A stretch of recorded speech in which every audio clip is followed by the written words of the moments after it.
Hello guys, welcome to Saiyan What Ifs. So in this video, we will see, what if Goku befriended Frieza early? If you enjoy these kinds of stories, don't forget to show us some love by hitting the like button and subscribing to the channel. Your support means the world to us. Now, let's start the story. Chapter 1. The Path Not Taken. The crimson sky of planet Vegeta stretched endlessly above the rocky outcropping where 7-year-old Kakarot sat, legs dangling over the precipice. Unlike the other Saiyan children drilling combat formations in the valley below, Kakarot had slipped away after completing his exercises early, a habit that both impressed and frustrated his instructors. His tail swished thoughtfully behind him as he stared at the distant spaceport where a gleaming ship had recently docked. Rumors had spread quickly through the training barracks. Lord Frieza himself had arrived for negotiations with King Vegeta. Even at his young age, Kakarot understood the significance. The Cold Empire ruled the galaxy with an iron grip, and the Saiyans served as their elite warriors. But something about this visit felt different. The adults spoke in hushed tones, tension evident in their normally confident postures. A small pebble skittered across the rock beside him. Kakarot spun instantly, dropping into a defensive stance, only to find himself facing a strange child unlike any he'd ever seen. Pale lavender skin, a sleek bio-armor carapace, and a long tail that ended in a deadly point. Despite being roughly Kakarot's size, the stranger carried himself with unnerving authority. "You're not supposed to be up here," the stranger said, voice cultured and precise. "This area is restricted during the diplomatic summit." Instead of the fear or deference the stranger clearly expected, Kakarot tilted his head curiously. "Are you Lord Frieza's son? You look like the descriptions of his people." The stranger blinked, momentarily taken aback. "I am Frieza, not someone's son." "Well, technically my father's, but I am Lord Frieza." Kakarot's eyes widened. "But you're so small." "The soldiers said Lord Frieza was the most powerful being in the universe." For a dangerous moment, Frieza's eyes narrowed, a flicker of deadly energy dancing at his fingertips. Then, surprisingly, he laughed, a sound simultaneously melodic and chilling. "Size and power aren't always correlated, little Saiyan. I could destroy this entire planet with a single finger." He demonstrated by raising his index finger, a tiny death ball forming at its tip. Instead of cowering, Kakarot leaned forward, fascinated. "How do you do that? Can you teach me? I can make energy blasts, but nothing that concentrated." The DA-TH ball dissipated as Frieza stared at the young Saiyan with genuine puzzlement. "You're an odd one. Aren't you afraid of me? Don't you know what I could do to you, to your entire race, if I wished?" Kakarot shrugged. "My father says fear makes you weak in battle. Besides, if you wanted to hurt me, you would have done it already." He extended his hand. "I'm Kakarot." For perhaps the first time in his young life, Frieza found himself completely disarmed. Something about this Saiyan child's guileless approach pierced through the layers of calculation and cruelty that had been his education. After a moment's hesitation, he took the offered hand. "Your assessment is surprisingly accurate, Kakarot. Want to see something cool?" Without waiting for an answer, Kakarot leapt from the cliff edge, plummeting toward the valley below. Just before impact, he twisted in midair, a burst of ki slowing his descent enough to land perfectly on a narrow stone column. He looked up with a grin. "Your turn." Frieza watched with mild amusement before hovering gently off the ground and descending with perfect control. Impressive agility, but crude energy manipulation. "You Saiyans rely too much on brute force. Then show me your way," Kakarot challenged. And strangely, Frieza did. For the next hour, the future tyrant of the galaxy and the boy who would have been his greatest nemesis exchanged techniques on a forgotten cliff edge. Frieza demonstrated precision ki control that Kakarot absorbed with astonishing speed. In return, Kakarot's uninhibited combat creativity surprised even Frieza. "You learn quickly," Frieza admitted reluctantly. "Most species require years to grasp what you've picked up in minutes." Kakarot beamed. "Fighting is just fun. Hey, instead of making Saiyans work for you, why don't you train with us? We could all get stronger together." The innocent suggestion struck Frieza silent. His father had taught him that other species were tools to be used and discarded, that attachment was weakness. Yet in this brief interaction, He'd found something he hadn't experienced with any of his own kind, genuine enjoyment without calculation or fear. A distant explosion interrupted them. Smoke rose from the royal palace. "I must go," Frieza said sharply. "My father grows impatient with negotiations." "Will you destroy our planet?" Kakarot asked, suddenly serious. Frieza turned, surprised by the directness of the question. "My father believes the Saiyans may someday produce a Super Saiyan, a warrior that could threaten even us. He wishes to eliminate that possibility." "And what do you believe?" The question was so simple, yet no one had ever asked Frieza what he believed, what he wanted, separate from his father's ambitions. "I believe." Frieza paused, considering the Saiyan child who showed no fear, only curiosity. "I believe potential allies are more valuable than conquered ashes." Kakarot grinned. "Good, because I'm going to be the strongest warrior ever someday. And it would be a shame if we couldn't have a rematch." Against all logic, Frieza found himself smiling. Indeed it would, little Saiyan. Indeed it would. 20 years later, the marketplace on Terrace, IV erupted into chaos as energy blasts scorched the air. Civilians of a dozen different species dove for cover as armored mercenaries exchanged fire with the local security forces. At the center of the conflict, a towering industrial complex belched smoke into the amber sky, the disputed mining operation that had triggered this latest border skirmish between the Cold Empire and the Galactic Trade Federation. "Please tell me again why we can't just blast them all and sort it out later." The violet-skinned frost demon hovering at the edge of the battlefield sighed dramatically, his ornate bio-armor gleaming in the planet's dual suns. Beside him, a muscular man with wild black hair and an orange GI crossed his arms. Despite the nearby explosions, Son Goku remained perfectly still, his expression on calculating as he tracked the movements of combatants below. "Because, Frieza, that's exactly what the Trade Federation wants, an excuse to claim the Cold Empire violated the Antares Treaty." Goku's voice carried the confidence of someone accustomed to both battlefield chaos and political complexities. "Besides, there are civilians down there." Frieza rolled his crimson eyes. "Your sentimental attachment to random beings continues to perplex me after all these years, Goku. And your inability to see the strategic value of goodwill continues to perplex me," Goku countered with a half-smile.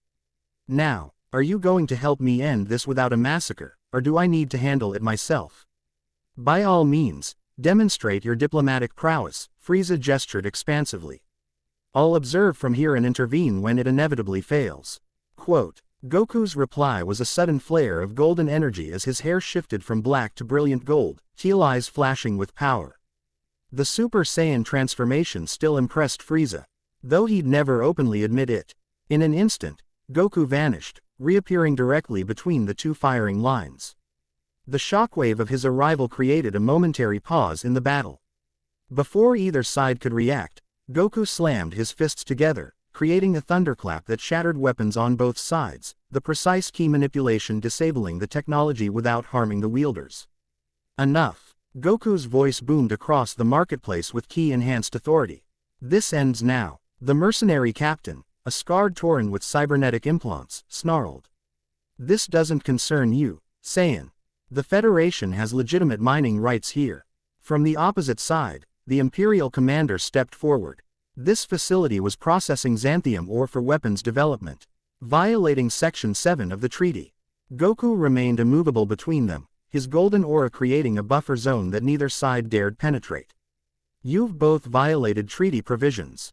The Empire by conducting surveillance beyond the established boundary, and the Federation by weaponizing resources from a designated neutral zone." He pointed to the industrial complex.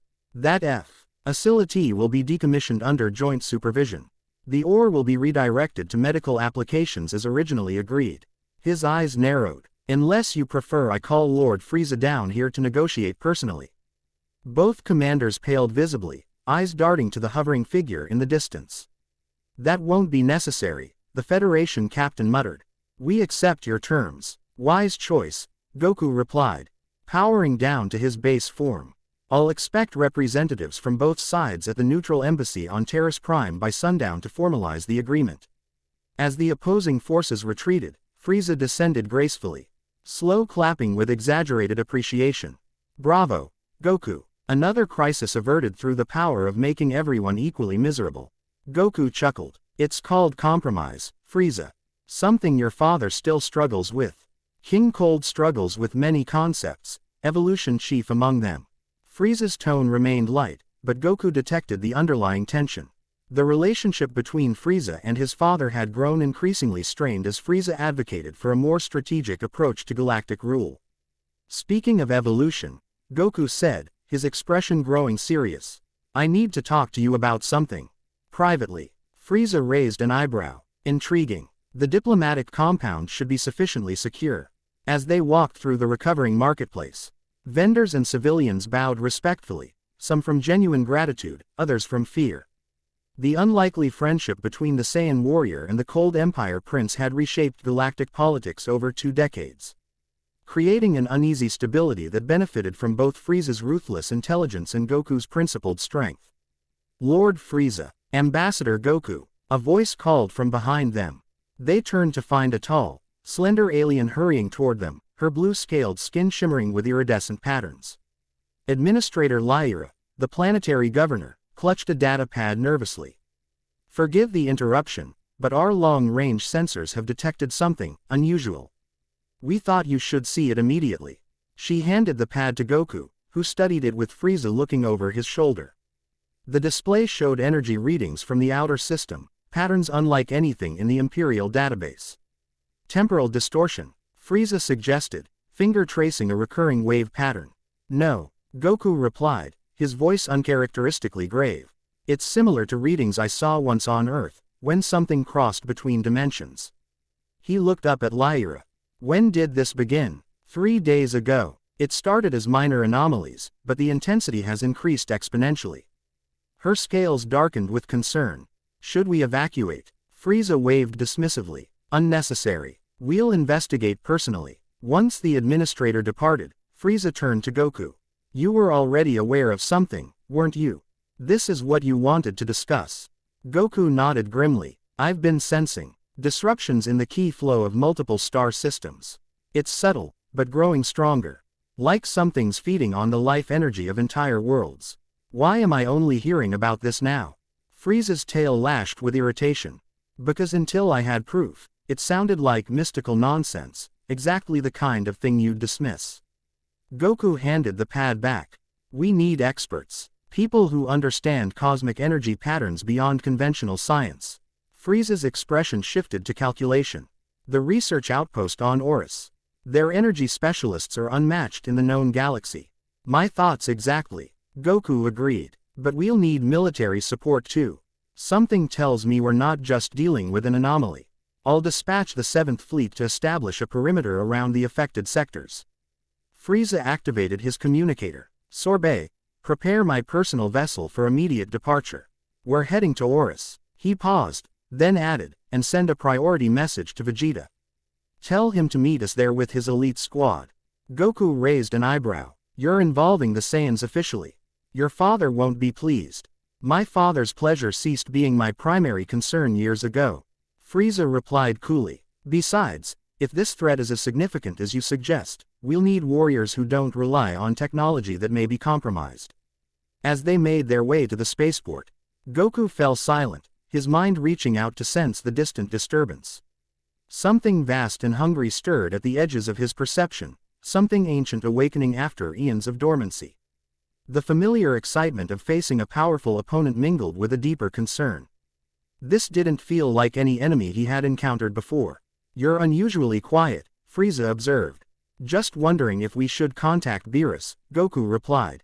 Frieza stopped abruptly. The god of destruction. You think this warrants divine intervention?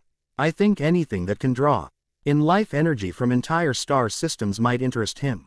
At the very least, Whis might have seen something like this before.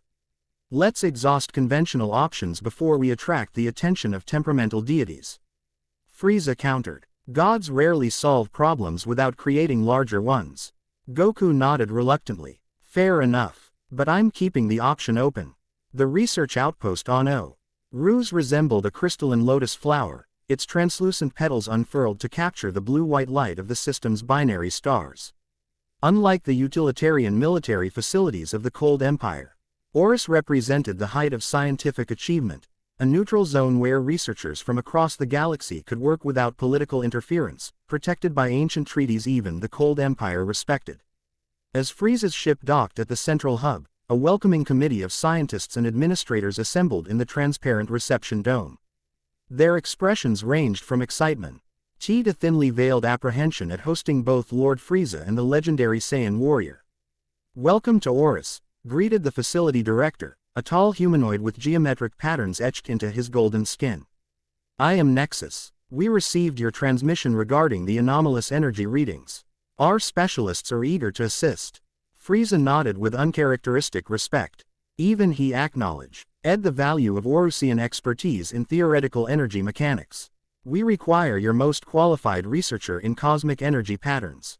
"That would be Drive, Nissa," Nexus replied, gesturing toward a figure emerging from the assembled group. "Doctor." Nissa defied the typical Orusian appearance. Where most of her people were tall and willowy with metallic skin, she stood barely over 5 feet tall, her skin a deep copper tone that contrasted with shock-white hair cropped close to her scalp. Most striking were her eyes, solid silver orbs that seemed to analyze and catalog everything they observed. "Lord Frieza, Ambassador Goku." Her voice carried a melodic quality, each word precisely measured. "Your timing is fortuitous. I've been monitoring these disturbances for several weeks now." Goku stepped forward, immediately intrigued. "You've detected them independently. What have you discovered?" "Perhaps we should continue this discussion in my laboratory," Nissa suggested. "What I've found is concerning." The laboratory occupied an entire petal of the Lotus structure, filled with equipment both recognizable and utterly alien. 3-dimensional holographic displays flickered with constantly updating data streams. At the center stood what appeared to be a miniature galaxy contained within a force field, stars pulsing with actual energy. "A quantum-scale replica of our galactic sector," Nissa explained. Noting their interest, "It allows us to model energy flows across vast distances." She gestured, and the miniature galaxy shifted, certain areas darkening while others pulsed with increased intensity. 3 months ago, my team detected minute fluctuations in the background energy field, what you might call the key fabric of reality. Initially, we dismissed it as instrumental error." Her silver eyes reflected the holographic display. "Then this pattern emerged. The simulation accelerated, showing darkness spreading through specific star systems, following what appeared to be deliberate paths. Something is systematically absorbing life energy across multiple sectors," Nissa continued. "Not destroying it, harvesting it. The pattern suggests intelligence, not natural phenomena." Frieza circled the display, his tactical mind instantly assessing implications. "These affected systems form a spiral pattern approaching imperial space from the galactic rim. Why haven't our sensors detected this?" "Because it operates on a fundamental energy level your technology isn't designed to monitor," Nissa explained. "You track power outputs, radiation, gravitational anomalies, not subtle redistribution of life energy itself." Goku stepped closer to the model, eyes narrowed. "I can feel it, even through the simulation." His hand hovered over the darkened areas. "It's like emptiness, not destruction, absence." Nissa's eyes widened slightly. "You can sense it directly. Fascinating. Your key perception must operate on quantum frequencies. Where is it heading next?" Frieza interrupted, uninterested in scientific curiosities. Nissa manipulated the controls, and the spiral pattern extended its trajectory. "Based on current vectors, the next system would be." She paused, expression grim. "Saya, your homeworld, Ambassador Goku." The air in the laboratory seemed to chill as both Goku and Frieza processed this information. "Planet Vegeta," Goku murmured. "How much time do we have?" "At current progression rates, approximately 2 weeks." Nissa's voice softened slightly. "I'm sorry, I've been trying to alert authorities, but without concrete evidence of a threat." "You have our attention now," Frieza stated. "What defenses would you recommend against an entity that consumes life energy?" Nissa hesitated. "Theoretically, energy isolation fields could create barriers. But nothing currently exists at the planetary scale required. We'd need to develop." An alarm cut through the laboratory, red lights pulsing across the crystalline walls. Nexus's voice echoed through the communication system. "Priority alert. Unidentified vessels have entered the Oris system." They're not responding to hails. Frieza's communicator activated simultaneously. Lord Frieza, you, unknown craft have bypassed our perimeter defenses, reported his commander. They're employing some form of stealth technology we cannot track. Display them, Frieza ordered. A secondary hologram materialized, showing telescope imagery of the approaching ships, sleek, obsidian vessels that seemed to absorb rather than reflect light. They moved with unusual fluidity, their formation shifting organically rather than with mechanical precision. Those aren't conventional spacecraft, Nissa whispered, stepping closer to the display. The hull composition, it appears to be biomechanical. Goku's expression hardened. They're connected to the energy drainage. I can feel the same emptiness emanating from them. He turned to Frieza. We need to intercept them before they reach the station. Frieza nodded sharply. Agreed. Doctor, continue your analysis. We'll handle the immediate threat. Wait, Nissa called as they turned to leave. If these entities truly consume life energy, conventional weapons may be ineffective or even counterproductive. You could be providing them with more power to absorb. Frieza paused. What would you suggest, Doctor? I'm coming with you, Nissa stated, BBing a small device from her workstation. This prototype might disrupt their energy absorption capabilities. It's untested, but, out of the question, Frieza interrupted. This is a combat situation. And I'm your only expert on the phenomenon you're facing, she countered without hesitation. Unless you'd prefer to fight blindly against an enemy that potentially feeds on your attacks. Goku suppressed a smile at someone standing up to Frieza so directly. She's right. We need her expertise. Frieza's tail lashed once in irritation before he conceded with a curt nod. Fine, but you follow orders precisely, Doctor. This isn't a research expedition. Understood, Lord Frieza. Nissa gathered additional equipment with practiced efficiency. Though I should note that every aspect of this encounter will advance our understanding of. Save the scientific enthusiasm for after we survive, Frieza cut in, already heading toward the exit. As they rushed toward the docking bay, Goku's communicator activated. Goku, we've arrived in the system. The gruff voice of Prince Vegeta, heir to the Saiyan throne, filled the corridor. What's the situation? Unknown hostiles approaching Aura's station, Goku replied. Potentially connected to the energy anomalies we detected. We're moving to intercept. We'll join you, Vegeta responded. The Royal Vanguard is combat ready. Negative, Frieza interjected. Maintain distance and establish a secondary defensive perimeter. If these entities can drain energy, we need reserve forces positioned strategically. A brief silence suggested Vegeta's reluctance to take orders from Frieza, despite their decades-long uneasy alliance. Finally, he responded, acknowledged. But we're sending our tactical specialist to join your team. She's already en route to your position via pod. Tactical specialist? Goku questioned. Azura, Vegeta clarified. She's analyzed all available data on the anomalies. Her combat algorithms predict possible attack patterns. Frieza and Goku exchanged glances. Azura's reputation preceded her. A Saiyan elite with both remarkable combat prowess and analytical intelligence, rare in a warrior culture that typically prized strength above strategy. Very well, Frieza conceded. We rendezvous in orbit in 10 minutes. As they reached the docking bay, Nissa struggled to keep pace with their rapid movement. Goku noticed her lagging and, without breaking stride, created a gentle key platform beneath her feet that carried her alongside them. Efficient solution, she remarked, adjusting quickly to the unusual transportation.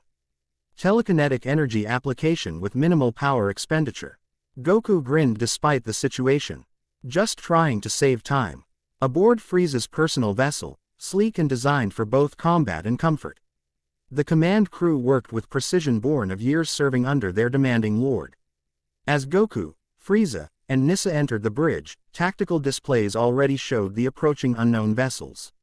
7 craft approaching, my lord, reported the navigator. Estimated interception in 6 minutes. All weapons systems charged, added the weapons officer. Awaiting engagement parameters. Frieza turned to Nissa. Doctor, this is where your expertise becomes relevant. What parameters should we establish for engagement?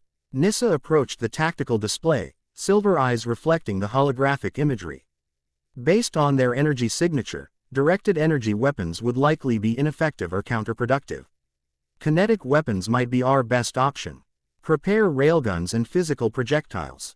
Frieza ordered. Minimal energy weapons. Incoming transmission from the Saiyan pod, announced the communications officer. The main screen shifted to show the interior of a single-occupant Saiyan vessel. A woman with sharp features and midnight black hair pulled into a tight warrior's knot regarded them coolly. Traditional Saiyan armor covered her athletic frame. The royal insignia visible on the breastplate, marking her as part of the elite guard. Ambassador Goku, Lord Frieza, she acknowledged formally. Commander Azura reporting as ordered. I'll dock with your vessel in 2 minutes. Update on your analysis, Commander. Goku asked. Azura's expression remained professionally neutral, though her eyes betrayed a hint of excitement at facing an unknown enemy. The energy pattern matches nothing in our historical records, but shares certain characteristics with ancient warnings about Star Eaters from the pre-imperial archives. Mythological references mostly, but consistent across 17 different civilizations. Fascinating, Nissa interjected. My research uncovered similar mythological patterns, but I dismissed them as superstition. Azura's gaze shifted to the scientist. A flicker of surprise crossing her features before she regained her composure. Myths often contain kernels of historical truth, Dr. Nissa, quantum energy specialist from Oris. We can complete introductions after you've docked, Commander, Frieza interrupted. The unknown vessels have accelerated. Interception in 4 minutes now. Understood. Azura out. The screen returned to the tactical display. She seems intense, Nissa observed. Goku chuckled. Saiyan elite warriors generally are. But Azura's one of the best strategists in the Royal Guard. If anyone can predict how these things will fight, it's her. As they waited for Azura's arrival, Goku moved to the forward viewport, staring at the approaching vessels now visible as dark silhouettes against Oris's blue-white stars. They're not living beings, he said quietly. At least, not anymore. There's something hollow about their energy signature. Like shells animated by something else. Frieza joined him at the viewport, ruby eyes narrowed. Puppets, then. The question becomes, who or what is pulling their strings? The docking alert sounded, and moments later Azura strode onto the bridge. Her movements economical and precise. Despite her military bearing, there was an unmistakable Saiyan wildness lurking beneath the disciplined exterior, a predator temporarily conforming to civilization's constraints. She saluted Goku with a closed fist over her heart, then inclined her head respectfully toward Frieza, the carefully calibrated gesture acknowledging both the Saiyan Amba. Sidor's cultural authority and the Frost Demon's political power. Commander Azura, reporting for combat duty. Her voice carried the distinctive Saiyan accent, each syllable clipped and forceful. He unknown vessels have deployed smaller craft. Intercept imminent. Battle stations, Frieza commanded. Defensive perimeter established. Yes, my lord. Prince Vegeta has positioned the Royal Vangu Ard in tiered formation around the research station. Nissa approached Azura, offering a small device. This sensor will provide real-time analysis of energy fluctuations during combat. If you could wear it.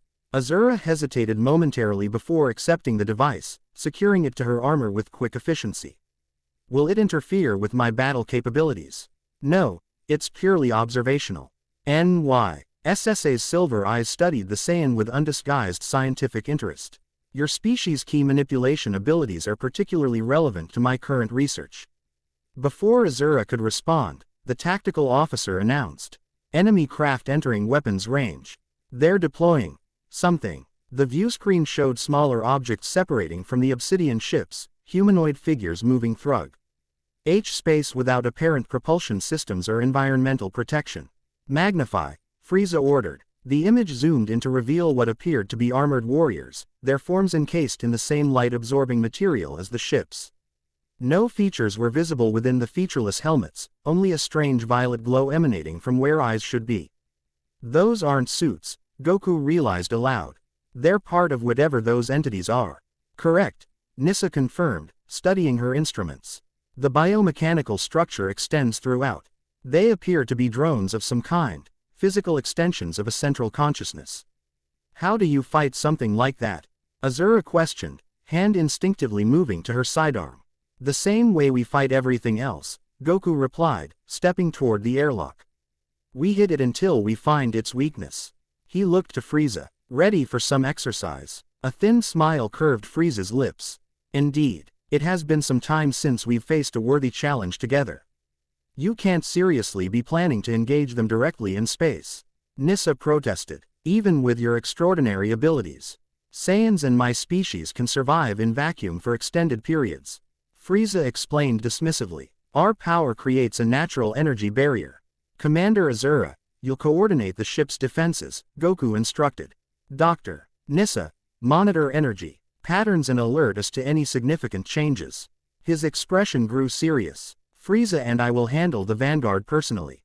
Azura clearly wanted to protest being left behind but maintained military discipline. Understood, Ambassador. Ship defenses will provide covering fire with kinetic weapons only. As Goku and Frieza prepared to enter the airlock, Nissa hurriedly approached them. Oath. Ring small devices similar to the one she'd given Azura.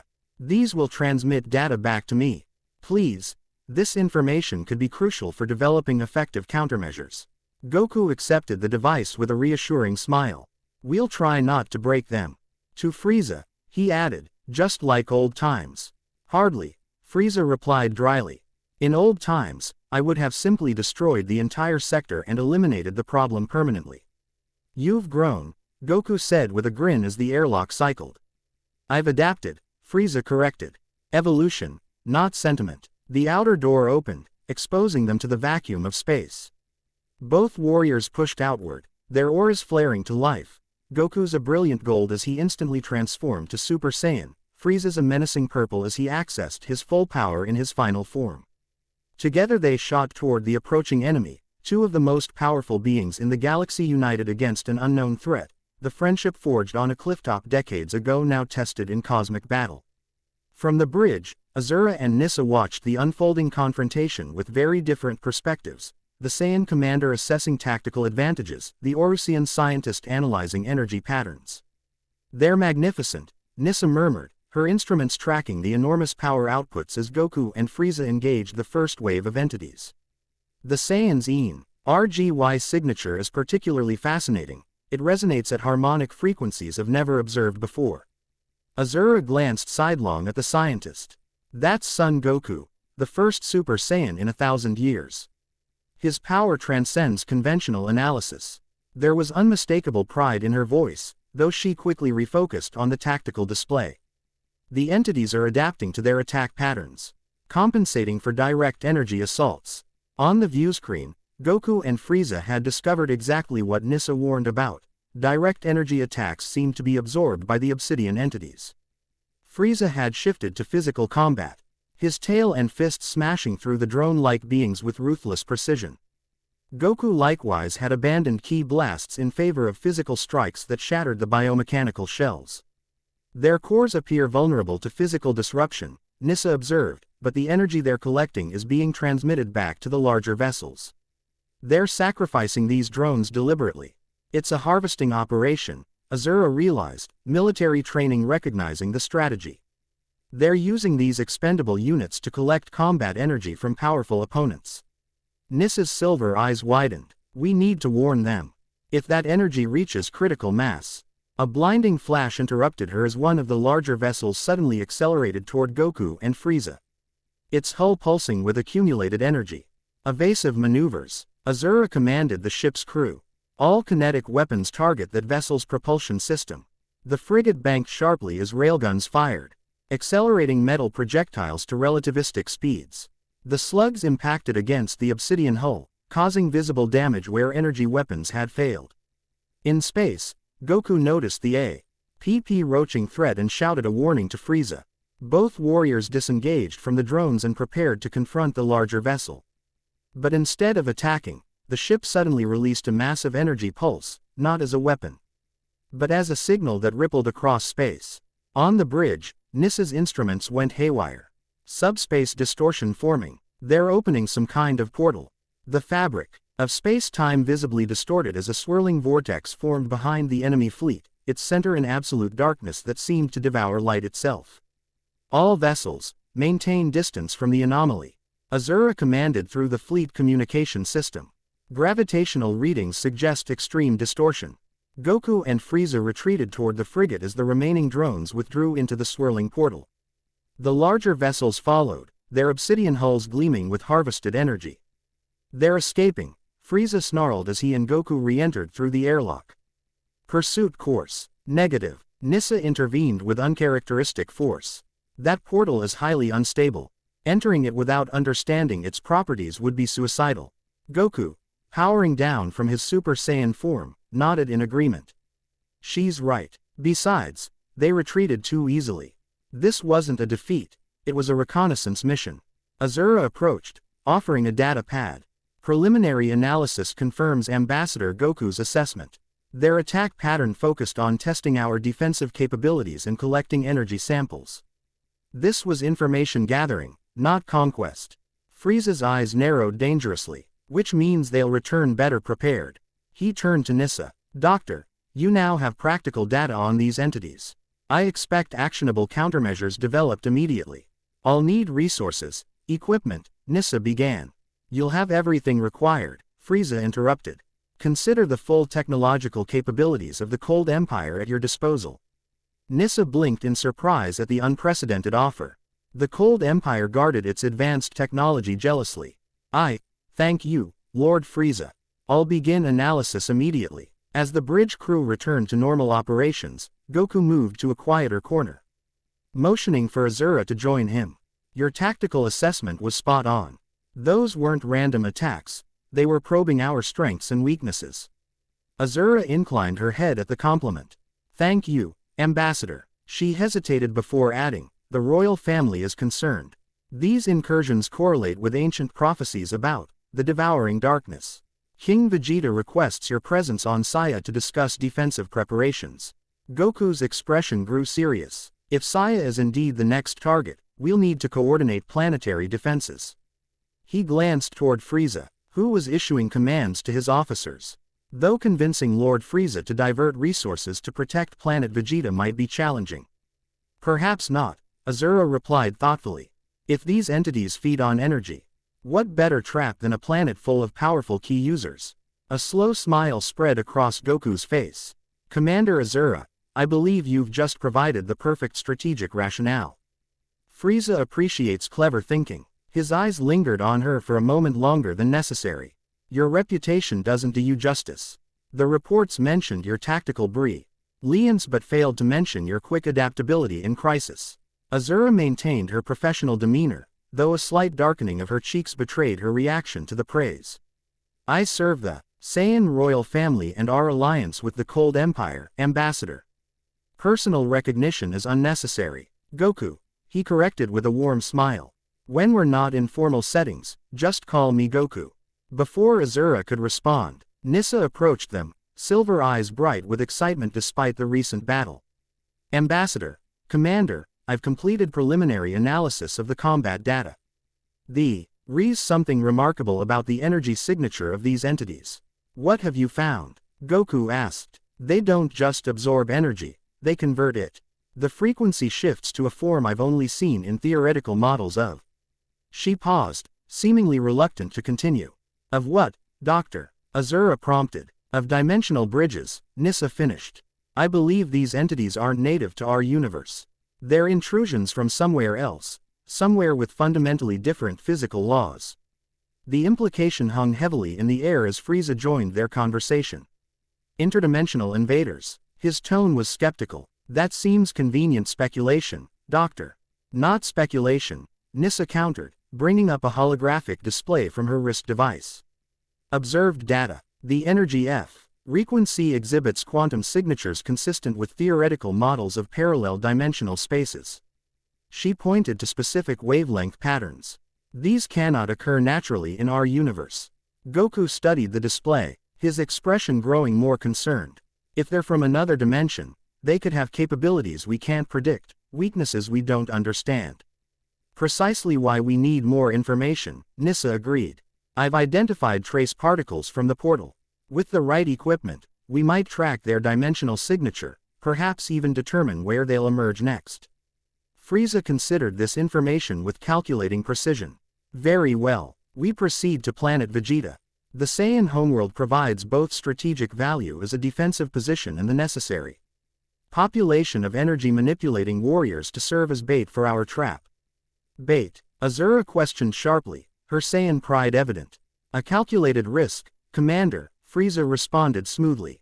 1. That places your people at the forefront of galactic defense, a position of honor, wouldn't you agree? The subtle political maneuvering wasn't lost on anyone present.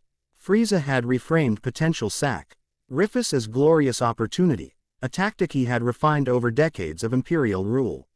Of course, Lord Frieza, Azura replied with perfect military composure, though her eyes betrayed her awareness of the manipulation. The Saiyan people have always stood as the first line of defense against threats to the galaxy. Goku intervened before the tension could escalate. We'll need to coordinate with Prince Vegeta's forces and establish a unified command structure. Azura, you'll serve as liaison between Saiyan forces and Imperial Command. And Dr. Nissa will join us to continue her research on Saiyan energy signatures. Frieza added unexpectedly, her expertise may prove critical in developing effective countermeasures. Nissa looked momentarily surprised before composing herself. I would be honored to continue my research on planet Vegeta. The opportunity to study Saiyan ki manipulation in their native environment is unprecedented. Then it's settled, Goku concluded. We depart for planet Vegeta immediately. Doctor, gather whatever equipment you need. Commander Azura will assist you. As Nissa and Azura departed to prepare for the journey, Frieza moved closer to Goku, speaking quietly. You realize, of course, that if these entities target Saiyan next, we may be facing a fight that makes our little skirmish here look like a training exercise.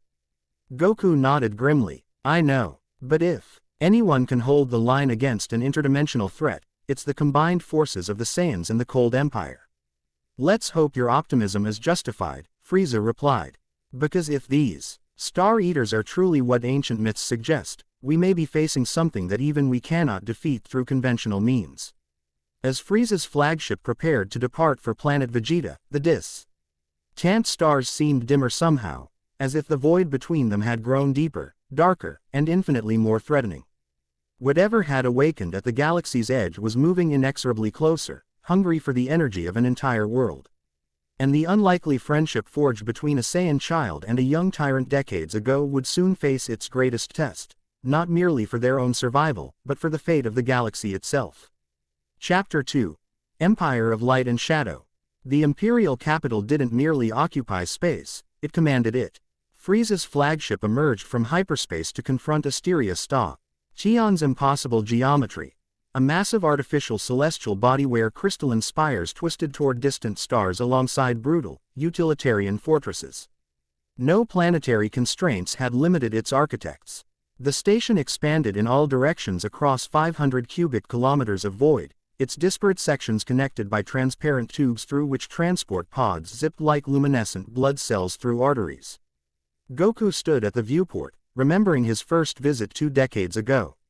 Back then, as a young warrior still reconciling his Saiyan heritage with his Earthling upbringing, he'd been overwhelmed by Asteria's cold magnificence.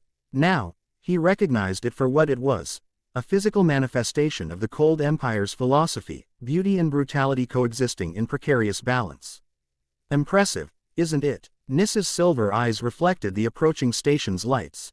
The gravitational engineering alone represents mathematics beyond what most civilizations achieve in millennia of development. Goku nodded. Frieza's ancestors built it to last forever. They weren't thinking in years or decades. They were thinking in dynasties, Azura added from behind them. The Saiyan commander had traded her battle armor for formal attire, a midnight blue bodysuit with the Royal Saiyan crest embroidered subtly on the collar. Despite the civilian garb, she moved with unmistakable martial precision. Immortality through architecture when biological immortality proved elusive. Not entirely elusive, Frieza interrupted, joining them at the viewport. My grandfather lived 900 years before becoming bored with existence and deliberately engaging an opponent he couldn't defeat. A rare, genuine smile crossed his face. The Cold Dynasty considers death from ennui our most honorable end. The ship decelerated as it approached the central docking ring, a halo of iridescent metal encircling what appeared to be an artificial sun, the station's power core. Unlike N-ventional starbases with fixed docking ports, Asteria's ring reconfigured itself for each arriving vessel, mechanical arms extending to create custom-fitted berths. The heart of the cold empire, Nyssa murmured, entranced by the engineering display. I never imagined I'd see it personally. Few outsiders do, Frieza acknowledged. Fewer still walk its corridors freely rather than in restraints. Is that a warning, Lord Frieza? Nyssa asked, her tone genuinely curious rather than concerned. Frieza's tail swished once. Merely context, Doctor. Your status as my guest affords you privileges and protection. Nevertheless, certain factions within the Imperial Court may view your presence differently. Political factions, Goku clarified. The Empire isn't as monolithic as outsiders believe. Azura surveyed the approaching station with tactical precision. Intelligence reports identify at least 7 major factions currently competing for influence. Which currently holds your father's ear, Lord Frieza? My father's ear belongs to whoever flatters his prejudices most convincingly, Frieza replied with cool disdain. Currently, the traditionalists have his favor, those who believe expansion through conquest is the only path forward. The ship shuddered slightly as docking clamps engaged. Through the viewport, they could see an honor guard forming in precise formation, armored Sol. Deers representing diverse species united by the distinctive purple and white uniform of the Imperial elite. The welcoming committee seems substantial, Goku observed. Frieza's expression hardened. Indeed, my father was only supposed to send a standard diplomatic reception. He turned toward the others. It appears our arrival has generated more interest than anticipated. Prepare yourselves accordingly. As they proceeded toward the airlock, Nyssa hastily gathered her research equipment while Azura unconsciously adjusted her stance to battle readiness despite her formal attire. Goku remained relaxed, though his eyes had taken on the focused sharpness that preceded combat. Should we expect trouble? He asked quietly. Always, when imperial politics are involved, Frieza responded. But open conflict would be impolitic. We face courtly maneuvers, not battlefield confrontation. The airlock cycled open to reveal a reception significantly more elaborate than standard protocol demanded. Beyond the military honor guard stood a second formation, courtiers in ornate regalia representing noble houses from across the empire. Hovering above them in a levitating throne sat a towering figure whose resemblance to Frieza was unmistakable, though his size and the elaborate bio-armor he wore created an impression of monstrous majesty. My son returns with interesting companions, King. Cold's voice resonated with artificial amplification, deeper and more commanding than strictly necessary. A Saiyan ambassador, a warrior of their elite guard, and, his eyes narrowed at Nyssa, an Orusian scientist. How eclectic. Frieza stepped forward and bowed, a precisely calibrated gesture containing exactly the minimum deference required. Father, I've returned to report developments of grave importance to Imperial security. So your transmission indicated. Cold's massive hand gestured dismissively. Though I question why such urgent matters require detour to planet Vegeta before reporting directly to your Emperor. The subtle rebuke hung in the air, testing Frieza's response before the assembled court. Goku recognized the political theater for what it was, a public reminder of the hierarchy. Regardless of their personal relationship. Strategic necessity, Father, Frieza replied smoothly. The threat we face appears to target concentrations of life energy. The Saiyan home World's population of key manipulating warriors provides an ideal laboratory for developing countermeasures. Cold's expression remained impassive, but his tail twitched slightly, a tell Goku had learned to recognize as grudging approval. Pragmatic. We shall discuss the details privately. His gaze shifted to the others. Ambassador Goku, welcome once again to Asteria. The court has missed your unconventional perspectives. Goku stepped forward, bowing with precisely the same depth Frieza had used, an intentional political statement not lost on the observant courtiers. Thank you for your hospitality, Your Majesty. The situation we've encountered requires unified response across traditional boundaries. Indeed, Cold's attention shifted to Azura. Commander, your presence suggests Prince Vegeta takes this matter seriously enough to send one of his personal guard. Unusual. Azura executed a warrior's salute, fist over heart, rather than a courtier's bow. His Highness considers the 3T significant enough to warrant direct Saiyan involvement at all levels, Emperor Cold. A murmur rippled through the assembled courtiers at her boldness. Cold's expression remained neutral, but a dangerous glint appeared in his eyes. Before he could respond, a melodic voice interrupted from beside his throne. "Father, perhaps we should continue this discussion in more appropriate surroundings. Our distinguished guests have traveled far." Quote. All eyes turned to the speaker, a female frost demon whose presence Goku hadn't initially noticed. Unlike Frieza's sleek bio-armor, she wore flowing garments of iridescent fabric over her natural form. Her complexion was paler than Frieza's, almost silver rather than lavender, with delicate violet markings extending from her eyes like elaborate cosmetics. "Ah, Vila, always concerned with propriety." Cold gestured toward her. "My daughter, Lady Vila, recently returned from diplomatic service in the Corward sectors." Vila descended gracefully from beside the throne, moving with deliberate elegance. "Ambassador Goku, Commander Azura, Drive. Nissa, welcome to Asteria. I've arranged appropriate accommodations and scheduled a full briefing session after you. They had opportunity to refresh yourselves." The tension in the atmosphere dissipated slightly as Vila smoothly took control of the situation. Frieza's expression remained carefully neutral, though Goku caught the brief narrowing of his eyes at his sister's intervention. "Most considerate, sister," Frieza acknowledged with practiced cordiality. "We accept your hospitality gladly." As the formal reception dissolved, Vila guided them toward a private transport tube. Only when the doors sealed behind them, isolating them from potential surveillance, did her perfectly composed expression relax slightly. "Brother, your timing remains impeccable as always," she said, her tone shifting from formal diplomacy to sardonic familiarity. "Father has been particularly intolerable since the Nexus Rebellion collapsed. The traditionalists have been whispering that your diplomatic approach demonstrates weakness." "Politics as usual, then," Frieza replied dismissively. "I've more pressing concerns than factional squabbles." "Nothing on Asteria exists outside factional squabbles," Vila countered. "Particularly not an interdimensional energy-draining threat that has you concerned enough to personally investigate." Goku raised an eyebrow. "Your intelligence network remains impressive, Lady Vila." A smile curved her lips, a genuine expression that transformed her face. "Ambassador Goku, always so formal. After all these years, I'd hoped we might have progressed to first-name basis." "Some habits are hard to break," Goku replied with an answering smile. "It's good to see you, Vila. I didn't know you'd returned from the Corward mission."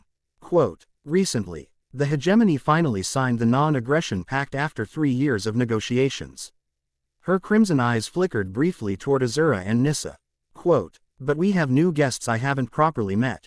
Introductions were made as the transport pod whisked them through the station's arteries.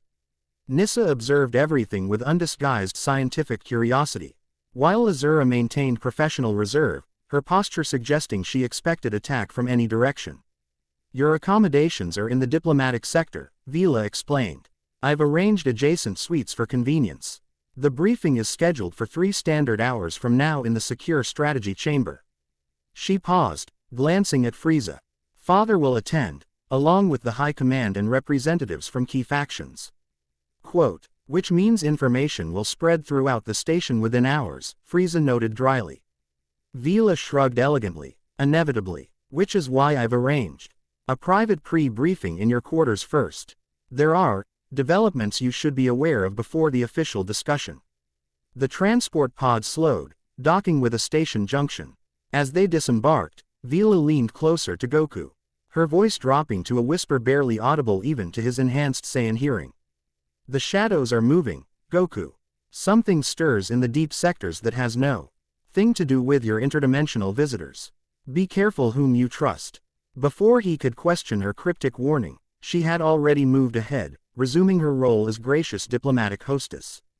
Goku exchanged a brief glance with Frieza, who gave an almost imperceptible nod. He too had caught Vela's warning. The diplomatic sector contrasted sharply with the military precision of the docking area. Here, artificial gardens created the illusion of natural environments, with gravity fields subtly adjusted to accommodate the comfort of various species. Their quarters occupied a self-contained complex designed to evoke Earth aesthetics, clearly a deliberate choice for Goku's benefit. "Your sister's attention to detail remains impressive," Goku commented as they entered the private reception area. Vila has always excelled at creating comfortable environments for extracting information, Frieza replied, systematically checking for surveillance devices. A skill set father values more than my direct approach. Nissa examined the quarters with fascination. The artificial gravity, atmospheric composition, even the light spectrum, all precisely calibrated to Earth norms. The engineering required is extraordinary. The Cold Empire excels at making guests comfortable before determining whether they're more valuable as allies or examples, Azura observed dryly, conducting her own security sweep with practiced efficiency. A pragmatic approach to diplomacy, came Vela's voice as she entered behind them. Though in this case, genuine hospitality rather than prelude to interrogation. She gestured, and the room's lighting adjusted, revealing privacy fields activating around the perimeter. We can speak freely now. These quarters are secure, one of the few truly surveillance-free zones on Asteria. Frieza settled into a chair, his posture deceptively relaxed. What couldn't wait for the official briefing, sister? Vila moved to a concealed panel, retrieving a decanter of lumens. Scent blue liquid and 5 crystalline glasses. Father has been in communication with the Oracle Collective. She poured the drinks with practiced grace. He believes their prophecies may relate to the disturbances you've encountered. Goku accepted a glass but didn't drink. The oracles have been notoriously unreliable since the Chronos incident. Why would Cold suddenly value their insights? Because they specifically predicted the hunger between stars awakening after eons of dormancy. Vila sipped her drink. 3 separate oracles on different worlds, speaking identical phrases simultaneously. Statistical impossibility without genuine precognitive consensus, Nissa murmured, her scientific mind immediately calculating probabilities. Were these communications recorded? The quantum entanglement patterns would be fascinating to analyze. They were, Vila confirmed. Which brings me to the concerning development. She placed her glass down carefully. Father has recalled the Shadow Core from the Rim territories. All of them. Frieza's tail went completely still, a reaction Goku recognized as profound surprise. The Shadow Corps represented the Empire's most elite covert operatives, typically deployed only for the most sensitive missions. When? Frieza asked sharply. The order went out 3 days ago, immediately after the second Oracle transmission. Vela's expression grew grave. He's placed them under command of Kali. Goku straightened at this information. Kali, I thought she'd been assigned permanent duty at the Fringe after the Xenovore campaign. She was. Father personally recalled her. Vela's eyes met Goku's. You understand the significance. Indeed he did. Kali's reputation preceded her, a legendary operative whose missions typically ended with entire regimes collapsing or planetary governments suddenly finding themselves under imperial protection. Her methods were whispered about rather than documented. That Cold would recall her specifically Su. Ji jested he anticipated need for her particular skill set. Who is this Kali? Azura asked, her warrior's instincts recognizing the name as significant. The Empire's most effective problem solver, Frieza answered. His tone neutral but tinged with something almost resembling respect. When diplomatic, economic, or conventional military approaches fail, Kali ensures imperial interests advance regardless. An assassin, Azura translated bluntly. A strategic intervention specialist, Vila corrected smoothly. But yes, when necessary, her interventions prove terminal for those opposing imperial interests. Nissa, who had been quietly processing this information, suddenly looked up from her data pad. Fascinating. If I correlate the timeline of these oracle transmissions with my recorded energy anomalies. She turned the display so others could see. Perfect synchronization. The prophecies occurred precisely when the interdimensional energy signatures peaked, which suggests genuine causality rather than coincidence. Vila noted. The oracles are somehow detecting these incursions psychically. Goku moved to the viewport, staring out at Asteria's artificial sun. So Cold believes SA prophecies enough to recall his most valuable covert assets, but hasn't shared this information widely. Why? Because, my friend, Frieza replied, my father plays a longer game than merely addressing the immediate threat. He seeks advantage in chaos, always has. The official briefing will only reveal what father wants broadly known, Vila confirmed. Which is why I arranged this private discussion first. A subtle tone interrupted them. the scheduled notification for the upcoming briefing. As they prepared to depart, Vila approached Goku, adjusting his ceremonial sash with unnecessary attention. "Kali will be at the briefing," she murmured. "She specifically requested your presence when informed of your arrival." Goku raised an eyebrow. "I haven't seen her since the Xenovore campaign." "She hasn't forgotten," Vila replied cryptically. "None of us have." The secure strategy chamber occupied Asteria's central section, equidistant from all major habitation zones, a physical representation of its neutrality in factional disputes. Unlike the ornate majesty of the throne room or the cultivated comfort of the diplomatic quarters, this space embraced utilitarian purpose. Circular in design, with tiered seating surrounding a central holographic projection area, it accommodated 100 representatives from across the Empire's power structure. As they entered, Goku immediately noted the factional divisions visible in the seating arrangements. The traditionalists occupied the section nearest the Emperor's elevated position, mostly older frost demons and representatives from warrior races. Opposite them sat the expansionist, who favored economic annexation over conquest. Scattered between these major blocks were smaller factions, technologists advocating cybernetic evolution, monists seeking peaceful integration of conquered worlds, and isolationists who believed the Empire should consolidate rather than expand further. King Cold already occupied his command position, with various advisors murmuring in his ear. His massive form dominated the chamber simply by existing, his power level deliberately unrestrained enough that sensitive attendees might feel its pressure. As their group moved toward their assigned section, Goku noticed a solitary figure standing apart from the factional clusters. Unlike the elaborately uniformed officials or ornately dressed nobles, she wore form-fitting obsidian armor without insignia or decoration. Her skin was ash-gray, contrasting sharply with short-cropped white hair. Most striking were her eyes, solid black without discernible pupils, yet somehow conveying focused attention as they tracked Goku's movement. "Kali," Goku acknowledged with a respectful nod as they passed. She didn't return the gesture, but her lips curved in the barest suggestion of a smile. "Goku, still interfering in Imperial affairs, I see. Still eliminating problems rather than solving them, I see," he countered. That earned a genuine, if brief, smile. Not all problems have solutions. Some simply need to stop existing. Her gaze shifted to include the others. Frieza, Lady Vila, and new faces. How intriguing. Formal introductions were prevented by the announcement chime signaling the briefing's commencement. They continued to their positions, though Goku noted how Kali's eyes lingered on Azura with particular interest. The central holographic projector activated, displaying a three-dimensional map of the galaxy with affected sectors highlighted in red. Nissa moved forward at Frieza's gesture, taking position at the presentation console. "Distinguished representatives of the Cold Empire," she began, her scientific precision evident in each carefully chosen word. "I am Drive, Nissa of Oris Research Collective. The anomalies you observe represent interdimensional energy drainage occurring across multiple sectors." She manipulated the controls, zooming into specific systems. "These entities appear capable of converting life energy, key manipulating species recognize as the fundamental force of existence, into a form compatible with their native dimensional frequency. In essence, they feed upon the vital energy of entire worlds." Murmurs spread through the chamber as the implications became clear. King Cold leaned forward, massive hands steepled before him. "You claim these are extradimensional invaders, Doctor. Not merely unknown entities from unexplored regions." Quote, "The evidence supports this conclusion, Your Majesty." Nissa highlighted specific energy patterns. "These quantum signatures cannot exist naturally within our universal constants. They represent mathematical proof of external origin."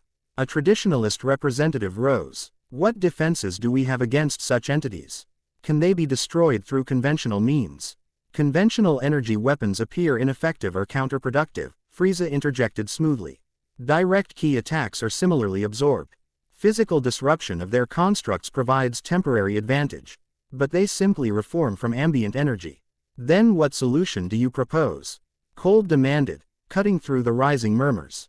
Goku stepped forward. "The entities are to follow specific patterns of energy consumption. Their next target, based on trajectory and energy concentration, appears to be planet Vegeta. The chamber erupted in overlapping conversations. Cold raised a massive hand, instantly restoring silence. You suggest sacrificing our Saiyan allies as bait, Ambassador. His tone suggested this wouldn't necessarily displease him. I suggest using IR predictable targeting to prepare an appropriate countermeasure, Goku corrected firmly. Dr. Nissa has developed a theoretical approach that may disrupt their energy conversion process. Nissa stepped forward, bringing up complex equations. Based on combat data, I believe these entities rely on specific quantum resonance to maintain dimensional coherence. If we could generate an opposing freak, UNC, essentially creating dimensional interference, we might force them to retreat or disperse. Theoretical, Cold noted dismissively. Unproven. All scientific advancement begins as theory, Your Majesty. Nissa replied with surprising boldness. But I've identified a potential method for generating the necessary interference pattern. The holographic display shifted to show an ancient artifact. A crystalline sphere etched with intricate geometric patterns. Imperial Archives reference an artifact called the Nexus Prism, created by the Lumina civilization before their extinction. Historical accounts suggest it was designed specifically to stabilize dimensional boundaries. The Lumina were destroyed 8,000 years ago, an expansionist representative objected. How could they have created countermeasures against a threat only now emerging?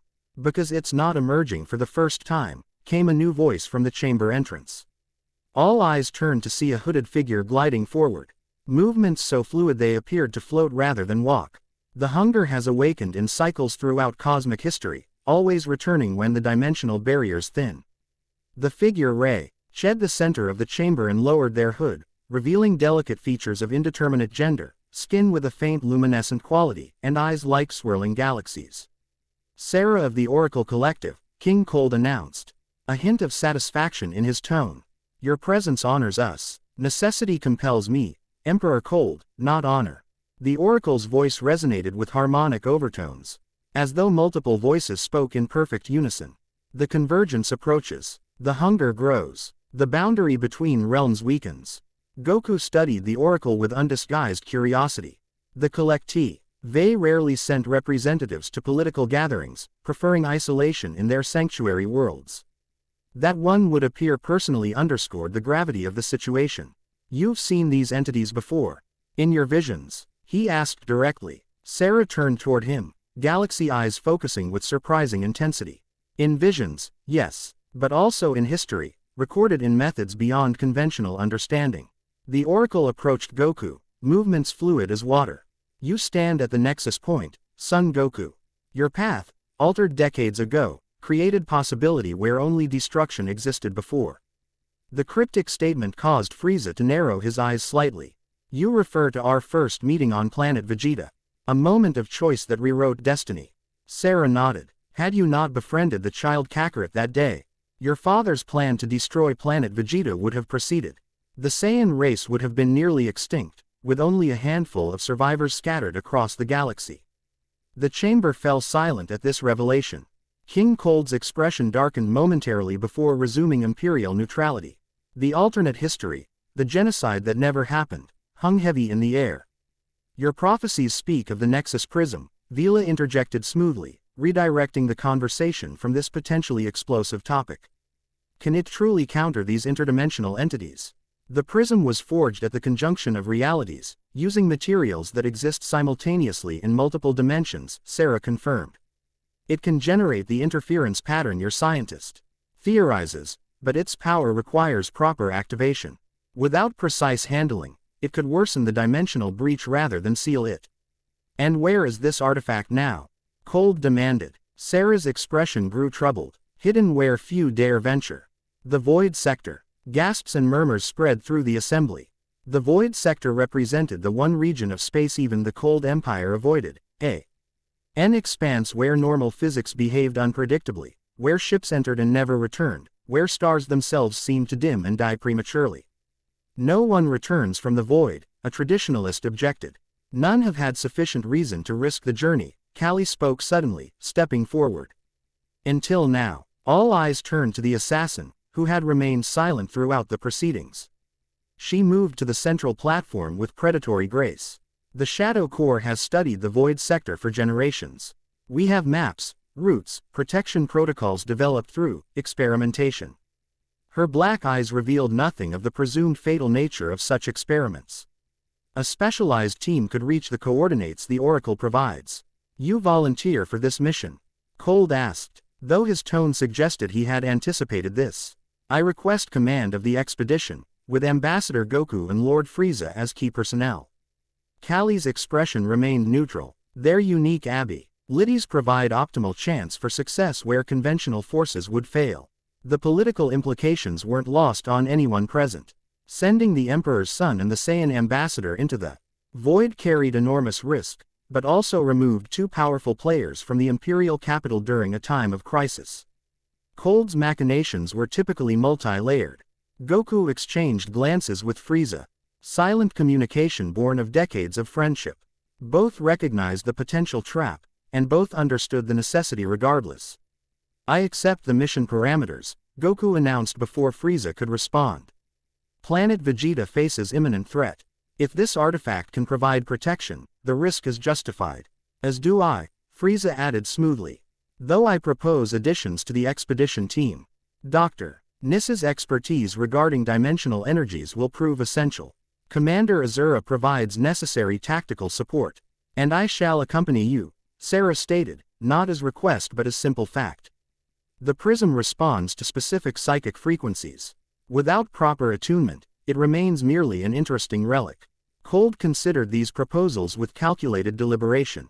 Very well. The expedition will proceed with these personnel. Lady Vila will coordinate support from Asteria Station and maintain communication as conditions permit. The subtle assignment of Vila to remain behind didn't escape notice, Cold ensuring at least one of his children remained under his direct influence. Vela's expression revealed nothing, though Goku noted the slight tension in her posture. Necessary vessel has already been prepared, Callie stated. We depart in 6 hours. I suggest all expedition members make appropriate arrangements. With Cold's dismissal gesture, the briefing concluded. As the chamber emptied, various factions immediately formed discussion clusters, the political implications of the mission generating intense speculation. Goku remained behind as others departed, sensing someone watching him. Turning, he found Callie studying him with her disconcerting black eyes. The void will test us all, Saiyan, she said quietly. I wonder what it will reveal about your true nature. Probably the same thing Xenovore Prime revealed about yours, he replied evenly. That when facing extinction, all beings reveal their core selves. A ghost of a smile touched her lips. Quote, you still believe my intervention was motivated by compassion rather than calculation. Your persistent optimism remains interesting.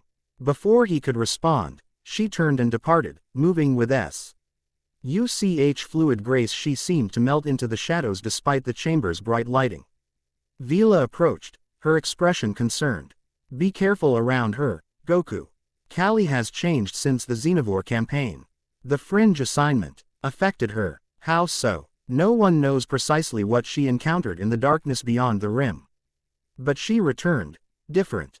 Father values her even more now, which itself is troubling.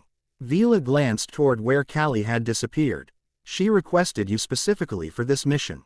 I wonder why. Perhaps she believes my power will be useful against whatever guards the artifact. Goku suggested. Or perhaps she has unfinished business with you. Vela's eyes met his directly.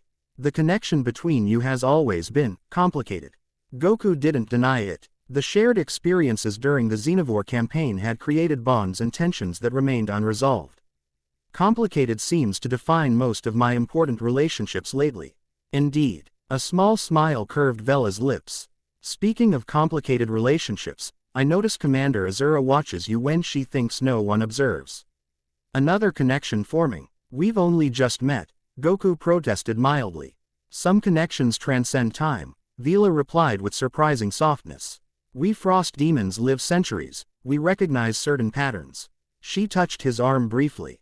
Just be careful, Goku. The path ahead grows increasingly treacherous, both physically and emotionally. As she departed to make preparations for the expedition, Goku found himself contemplating her warning. The immediate threat of interdimensional invaders demanded his focus, yet he couldn't ignore the complex web of relationships forming around him. Each woman brought different strengths, perspectives, and complications. Azura with her warrior's directness, Nissa's brilliant analytical mind, Vela's political acumen, Kali's dangerous intensity, and now Sarah's mysterious cosmic awareness. The universe had become considerably more complicated since that fateful day on planet Vegeta's cliffs. The vessel designated for their expedition into the Void Sector bore little resemblance to standard Imperial ships. Here Cold Empire craft typically projected intimidating power through size and weaponry, this ship embraced subtlety. Matte black hull materials absorbed rather than reflected light, making its true dimensions difficult to ascertain. Its profile suggested speed and maneuverability rather than offensive capability. The Shadow Whisper, Kali announced as they approached through the specialized docking tube. Designed specifically for void navigation. Conventional shields and energy systems fail there. This vessel utilizes alternative technologies. The interior confirmed its unique design philosophy. Rather than the clinical efficiency of Imperial warships or the opulent comfort of diplomatic vessels, the Shadow Whisper's environments felt almost organic. Lighting pulsed subtly like bioluminescence, and surfaces yielded slightly to touch before reforming. Adaptive biomimetic materials, Nissa observed, examining the walls with scientific fascination. They respond to environmental changes automatically. A necessary adaptation for void conditions, Kali confirmed. Rigid systems fail when fundamental constants fluctuate. The ship essentially evolves in response to external changes. Azura ran a practiced hand over what appeared to be weapon mounts. Combat capabilities, unconventional but effective, Kali replied. Kinetic projectiles, gravity manipulation, and certain specialized systems developed from void phenomena themselves. Her black eyes revealed nothing of how such technologies might have been acquired. Conventional energy weapons become unpredictable there. Frieza examined the ship with calculated assessment.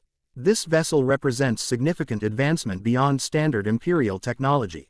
The Shadow Core has been busy. Necessity drives innovation, Lord Frieza. Kali responded smoothly. The Void doesn't respect tradition or Imperial decree. As they continued the tour, Goku noticed how the others responded to the unusual environment. Nissa approached everything with scientific curiosity, already documenting readings with her instruments. Azura maintained tactical awareness, identifying defensive positions and escape routes with a warrior's instinct. Frieza projected casual indifference while missing nothing of strategic importance. Sarah seemed completely at ease, as though the strange ship somehow felt familiar. The command center deviated from Imperial standard design as well. Rather than hierarchical positioning with the commander elevated above subordinates, it formed a circular arrangement with stations positioned equally around a central holographic projection area. No chain of command, Frieza inquired, one eyebrow raised. Conventional command structures become liability in the void, Kali explained. When reality itself fluctuates, rigid hierarchies lead to catastrophic decision delays. The Shadow Core operates on situational leadership. Whoever possesses the relevant expertise commands in the moment. Adaptive authority, Goku nodded approvingly. Like a perfect sparring circle where fighters take turns leading the exchange based on positional advantage.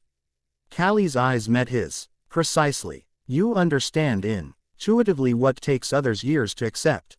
Sarah glided forward, galaxy eyes reflecting the ambient lighting. The void shapes all who enter it. Roles become fluid, identities less certain. Adaptability determines survival. Poetic but accurate, Kali acknowledged. We depart in 30 minutes. Familiarize yourselves with your stations and quarters. The journey to the Void's edge takes 12 standard hours. After that, conventional time measurement becomes unreliable. As the others dispersed to explore their assigned areas, Goku remained in the command center, studying the navigational displays showing their plotted course. The Void Sector appeared as a region where star mapping simply ceased, a darkness beyond normal space. You're troubled, Sarah observed, moving soundlessly to stand beside him. Cautious, Goku corrected. Too many unknowns. The future always contains unknowns, the Oracle replied. Even to those who glimpse its possible paths. Goku turned to face the ethereal being directly. You see potential futures. What outcomes do you see for this mission? Many, Sarah admitted. Some where we succeed, retrieving the prism and turning back the hunger. Others where the void claims us all. Somewhere we return changed in ways beyond recognition. Which is most likely? Sarah's galaxy eyes seemed to look through him rather than at him. Probability is meaningless when observing quantum states from within the system. The act of observation itself alters outcomes. A strange smile crossed the oracle's features. But I see you at the center of the critical moment, Son Goku. Your choice, born from what you are at your core, determines everything. No pressure, Goku remarked with a wry smile. Tremendous pressure, Sarah corrected, apparently missing his attempt at humor. The weight of billions of lives, entire worlds, dimensional stability itself. Few beings could bear such responsibility without breaking. And you believe I can. I believe you already have, many times. Sarah's hand rose, almost touching his face before hesitating. Your path was altered that day on planet Vegeta, but your essential nature remains unchanged across all potential timelines. In every reality where you exist, Son Goku stands against darkness when others falter. The Oracle's absolute certainty felt both reassuring and unsettling. Before Goku could respond further, the ship's systems hummed to life around them, preparations for departure commencing. Kali returned to the command center, now dressed in specialized void suit armor that seemed to absorb light around her. Final departure checks complete. Take your stations for undocking procedures. The expedition team assembled at their assigned positions. Frieza and Azura at tactical stations, Nissa at scientific monitoring, Sarah at a specialized console designed for psychic navigation, Goku at energy management, and Kali at primary command. Asteria Control has cleared our departure vector, announced the communications officer. One of the few regular crew members aboard. Lady Vila sends personal wishes for success. Kali activated the ship-wide communication system. All personnel, secure for departure. Void protocols initiate upon clearing Asteria perimeter. The Shadow Whisper detached from Asteria station with remarkable silence, its propulsion system producing negligible vibration. Through the viewports, they watched the massive imperial capital recede behind them, its impossible architecture diminishing until it resembled just another distant star. Course plotted for Void perimeter, announced the navigation officer. Transition to FTL in 3, 2, 1. The stars streaked around them as the ship entered faster than light travel. Unlike conventional Imperial vessels with their thunderous energy signatures, the Shadow Whisper slipped between normal space with subtle grace, leaving barely a ripple in the cosmic fabric. 12 hours to Void boundary, Kali announced. August rest cycles for all non-essential personnel. Beyond the boundary, conventional sleep becomes problematic. As the command center cleared, leaving only essential operations staff, Goku found Azura at his side. The Saiyan commander had exchanged her formal attire for practical expedition gear, though the royal insignia remained visible on her collar.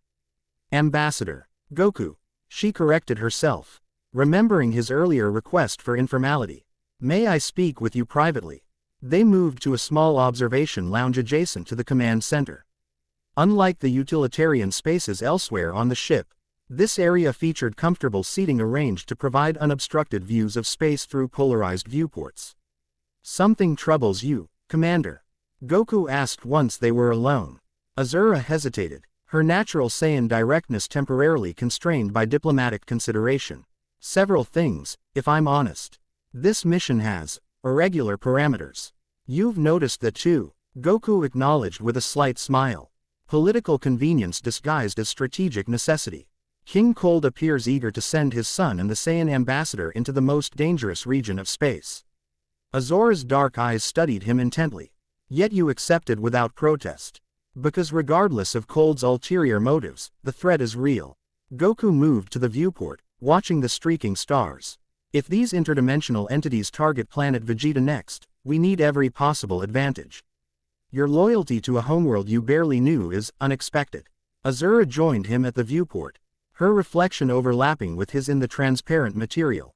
Most Saiyans who left as infants rarely maintained such connection. It's not just about Saiyan heritage, Goku explained. It's about responsibility. Power requires responsible application. An unusual philosophy for a Saiyan, Azura noted, though without criticism. Our traditional culture values power primarily as means to dominance. Perhaps that's why we were vulnerable to exploitation before the alliance with the Cold Empire, Goku suggested. Strength without purpose becomes merely force without meaning. Azura C. considered this with surprising thoughtfulness. Your Earth upbringing has created an interesting hybrid philosophy. The Saiyan drive for battle excellence combined with something else. Something I'm still trying to understand. Compassion isn't weakness, Goku said, guessing at her unspoken question. It provides context for strength. The royal family speaks of you often, Azura admitted after a moment. Prince Vegeta considers you both inspiration and irritation, a warrior who achieved the legendary transformation first, yet refuses to embrace the traditional Saiyan path. Goku chuckled. Vegeta and I have a complicated relationship. So I've gathered. Something in Azura's tone suggested personal interest beyond professional curiosity. Your path has diverged significantly from conventional Saiyan development. Yet you've achieved power beyond our legends. It raises questions about our traditional assumptions. Questions are healthy, Goku replied. Traditions should serve people, not constrain them. Azura's expression suggested this perspective challenged deeply held beliefs. Before she could respond further, the ship's communication system activated. All expedition personnel report to Conference Room Alpha. Came Kali's distinctive voice. Intelligence update from Asteria Station. The moment of connection broken, they proceeded to the designated room where others had already assembled. A holographic projection of Vila dominated the center of the conference table. Update from long-range monitoring, Vila announced without preamble. The entities have accelerated their approach to Saiyan space. Estimated arrival now 8 standard days rather than 14. Our journey to the artifact's location requires a minimum of 5 days, Kali calculated immediately.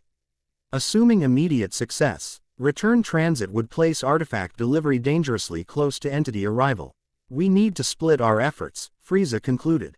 Continue the Void expedition while simultaneously developing secondary defense strategies for planet Vegeta. I've already initiated contingency planning with Prince Vegeta, Vila confirmed. Evacuation protocols for non-combatants, energy shielding for critical infrastructure, and deployment of experimental countermeasures developed from Dr. Nissa's preliminary data, not optimal, but prudent, Nissa acknowledged. My research team on Oris continues refinement of disruption frequency theories. They'll transmit updates as developed. Goku studied the projected timelines with growing concern. Even at maximum speed, we'll have minimal margin for error. Then we must not err, Kali stated with absolute certainty. The Shadow Whisper represents our fastest option for void navigation. No other vessel could improve our timeline. Sarah, who had been silent until now, suddenly straightened, galaxy eyes widening. Danger approaches, not from the void, but from within normal space. Alarms confirmed her warning moments later.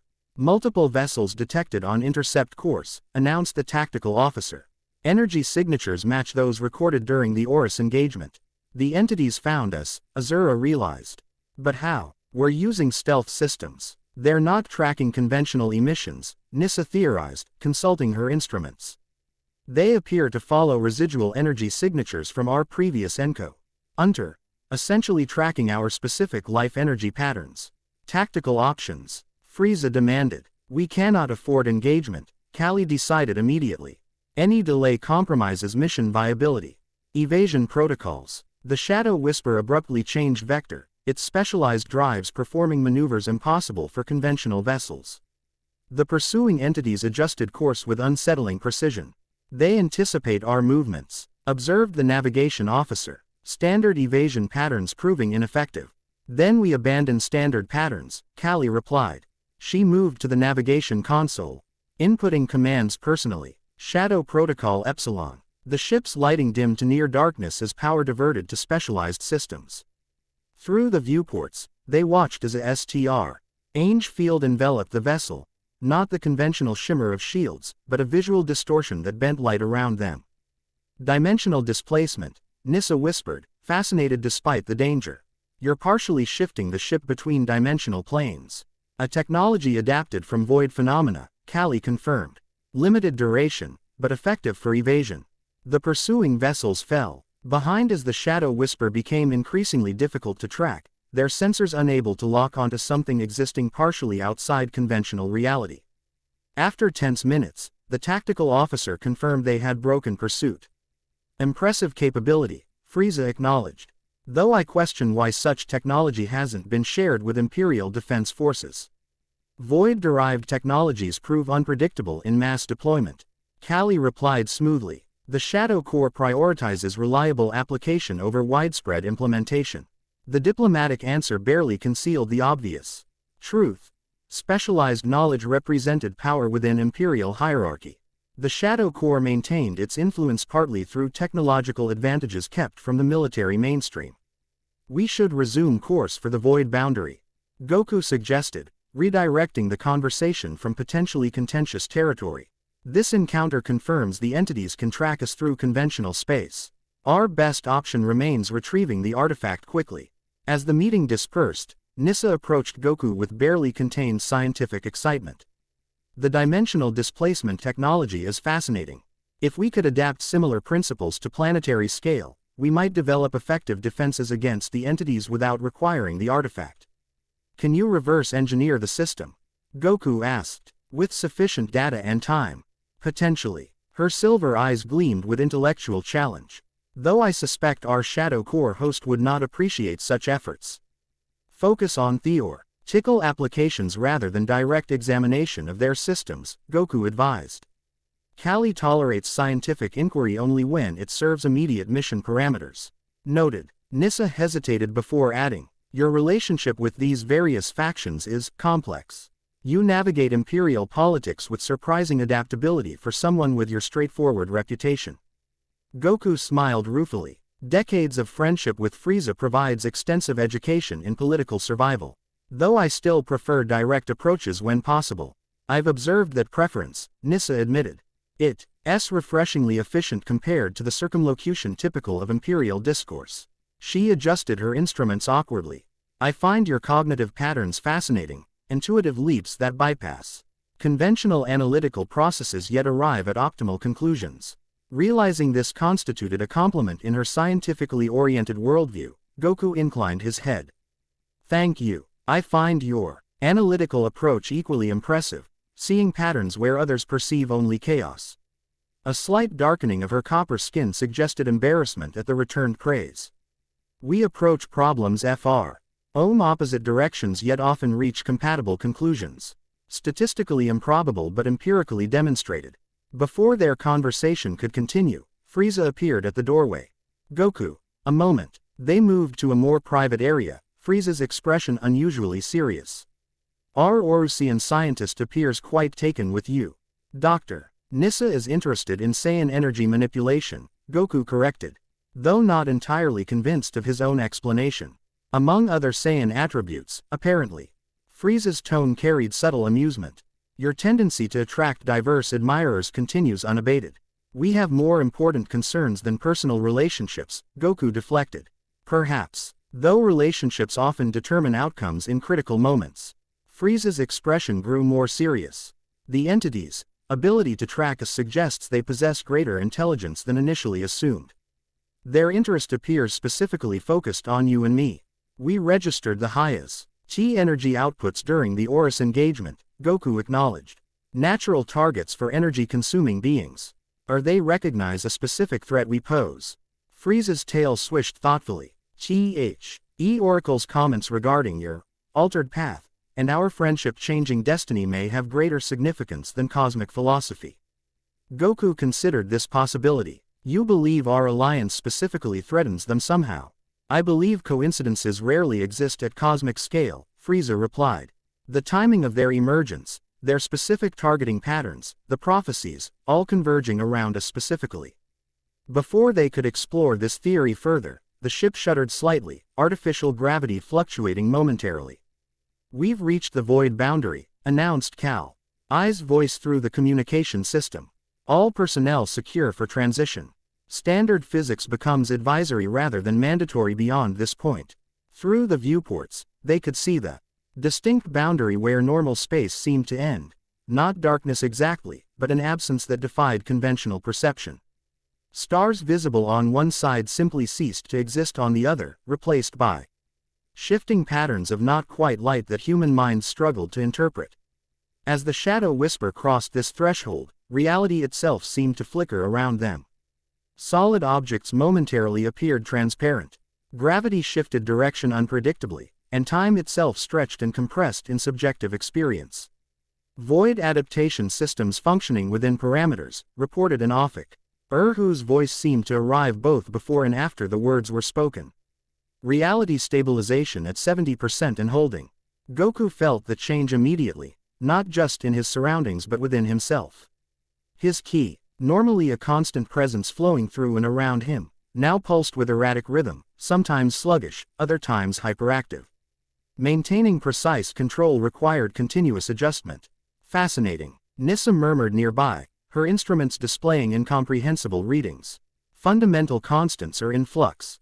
Gravitational constant, strong nuclear force, elect, rho-magnetic interaction, all varying within narrow but significant parameters. Welcome to the void, Callie announced, appearing suddenly beside them though no one had seen her approach. In this strange region, her ash-gray skin and black eyes seemed more natural somehow, as though she belonged here in ways the others didn't.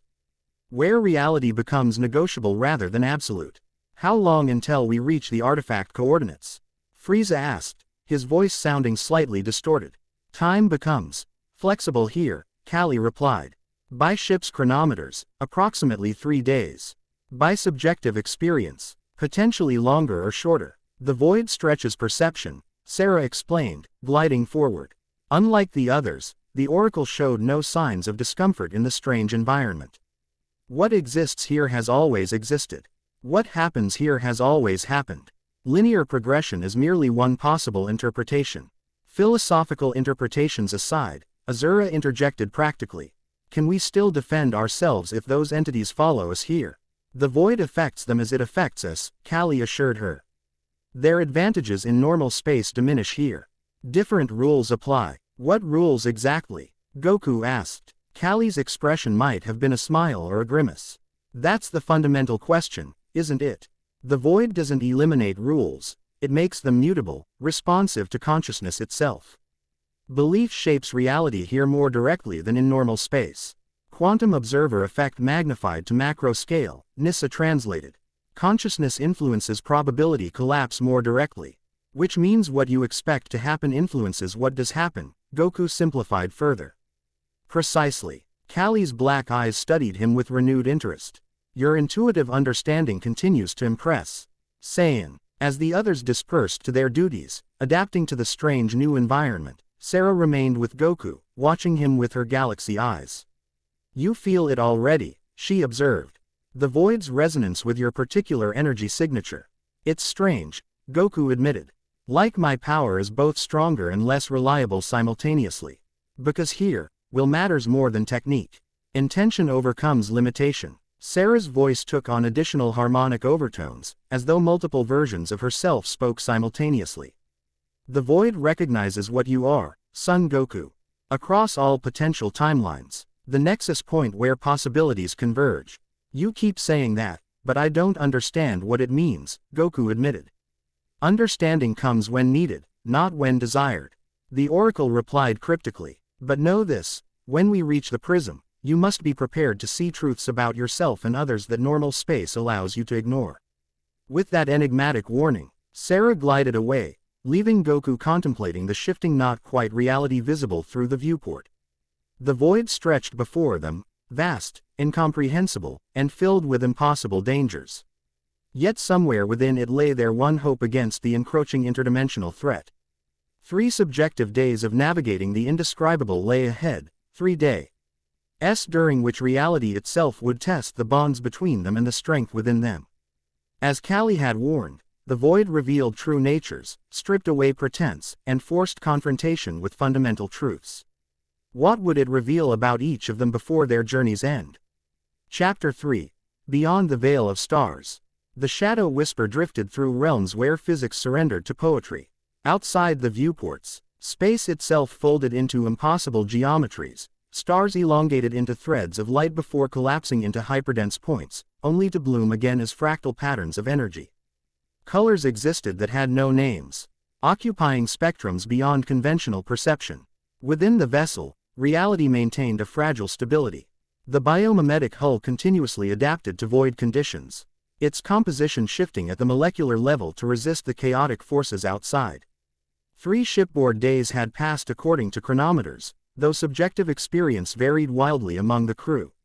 Some reported mere hours of consciousness, others claimed weeks had elapsed between meals. In the ship's modified training chamber, Goku completed a series of precise movements, Akata adapted to the void's unstable physics. His normally perfect control wavered as gravity shifted unpredictably, strength fluctuating between superhuman and merely exceptional without warning. Rather than fighting these changes, he incorporated them into his technique, turning limitation into advantage. Impressive adaptation, came Azora's voice from the doorway. The Saiyan commander leaned against the frame, arms crossed, studying his movements with professional assessment. Most warriors would struggle against the void's inconsistencies. Goku completed the sequence before responding. It's actually fascinating. The unpredictability forces innovation. A very un-Saiyan perspective, Azura observed, pushing away from the doorway to enter the chamber. Traditional doctrine emphasizes power ma, stir through repetition, perfect execution under consistent conditions. Which works fine until conditions change, Goku countered with a smile. The strongest tree in the forest breaks in the storm while the flexible reed survives. Azura raised an eyebrow. Earth philosophy, something my grandfather taught me. Goku watched as she began her own warm-up sequence. The void affects you less severely than others. Your movements remain precise despite the fluctuations. Royal bloodline, she explained matter-of-factly. The Vegeta lineage carries certain adaptive genetic advantages. Useful are conquering diverse planetary environments in the pre-Alliance era. She moved through her own kata, a traditional Saiyan combat sequence Goku recognized from his limited training on planet Vegeta.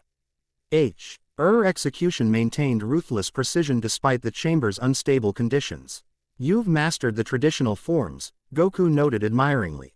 14 years of daily practice under elite instructors.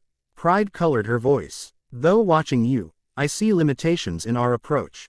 Your integrated style incorporates techniques from across the galaxy. Benefits of an unconventional upbringing, Goku acknowledged.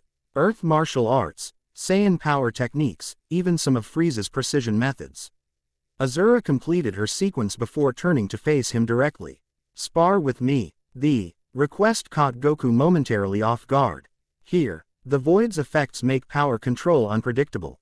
Precisely why the experience would be valuable. Her dark eyes held challenge and something else. A desire to connect through the language they both spoke most fluently, combat. Unless you're concerned about harming me.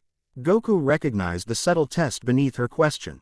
Declining would suggest either disrespect for her abilities or an overly protective attitude, both offensive to a Saiyan warrior of her caliber. I'd be honored, he replied, dropping into a neutral stance. Though we show old established parameters given the environment.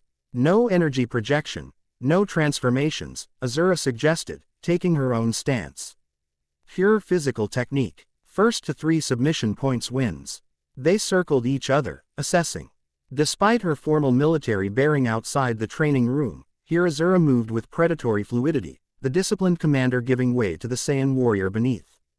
Goku recognized the transformation. He experienced something similar when battle replaced diplomacy.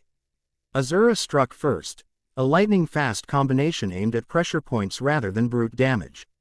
Goku deflected with practiced efficiency, countering with a sweep that she evaded with an aerial twist. As they exchanged techniques, the void's influence manifested in subtle ways, occasional. A punch carried unexpected momentum or a defensive block became momentarily insubstantial. Rather than disrupting their sparring, these fluctuations elevated it to something approaching art. Each warrior adapted instantly, transforming disadvantage into opportunity. When gravity briefly intensified, Azura leveraged the increased weight for a devastating palm strike. When Goku's strength suddenly surged, he controlled it precisely to execute a perfect joint lock. They moved together with increasing synchronization, techniques flowing into counter techniques with fluid grace. What began as assessment evolved into something more, a conversation through combat, revealing more about each other than words ever could. You hold back even without transforming, Azura noted during a momentary separation. Not accusingly but with factual certainty. Force of habit, Goku admitted. A lifetime of training with partners who couldn't survive my full strength. I'm not so fragile. In a burst of speed that defied the void's physics, she closed distance and executed a combination that forced Goku into genuine defensive effort. Clearly not, he acknowledged with a grin, countering with techniques that respected her true capabilities. Their sparring intensity increased, each testing the other's limits. Azura scored the first submission point with a brilliantly executed armbar that exploited a momentary gravity shift. Goku claimed the second with a sweep-to-control sequence that even elite Saiyan trainers would have admired. As they approached potential match point, their movements had synchronized completely, attack and defense flowing like complementary parts of a single organism. The distinction between opponent and partner blurred into something transcending both categories. Nethi, R noticed they had acquired an audience until Frieza's slow applause broke their concentration. Magnificent, the Frost Demon observed from the doorway. I haven't witnessed such perfectly matched combat since the Astorian tournaments. Goku and Azura separated, both breathing heavily more from intensity than exertion. Something significant had passed between them, an understanding beyond words. Lord Frieza, Azura acknowledged. Professionalism reasserting itself. We were conducting adaptive training given the void's effects. Clearly effective, Frieza noted with subtle amusement. Though I interrupt with purpose. Kali has called a briefing. We approach coordinates that may be our destination. As they followed Frieza through corridors that occasionally seemed longer or shorter than physically possible, Goku felt Azura's eyes on him. Our match remains unfinished, she said quietly. We'll determine the victor another time. I look forward to it, Goku replied with genuine anticipation. The connection forged through combat had revealed aspects of Azura impossible to discover through conventional interaction. Her adaptability, her willingness to incorporate new approaches despite traditional training. Her respect for technique over raw power. The briefing room's normal rectangular dimensions had subtly distorted into something approaching a spiral, walls curving inward toward the central table. Nissa, Sarah, and Kali already occupied positions around the holographic projector displaying incomprehensible readings. Dimensional cohesion degrading further, Nissa reported without preamble. Silver eyes reflecting scrolling data. We're approaching what appears to be a nexus point where multiple realities intersect. Kali manipulated controls with practiced precision.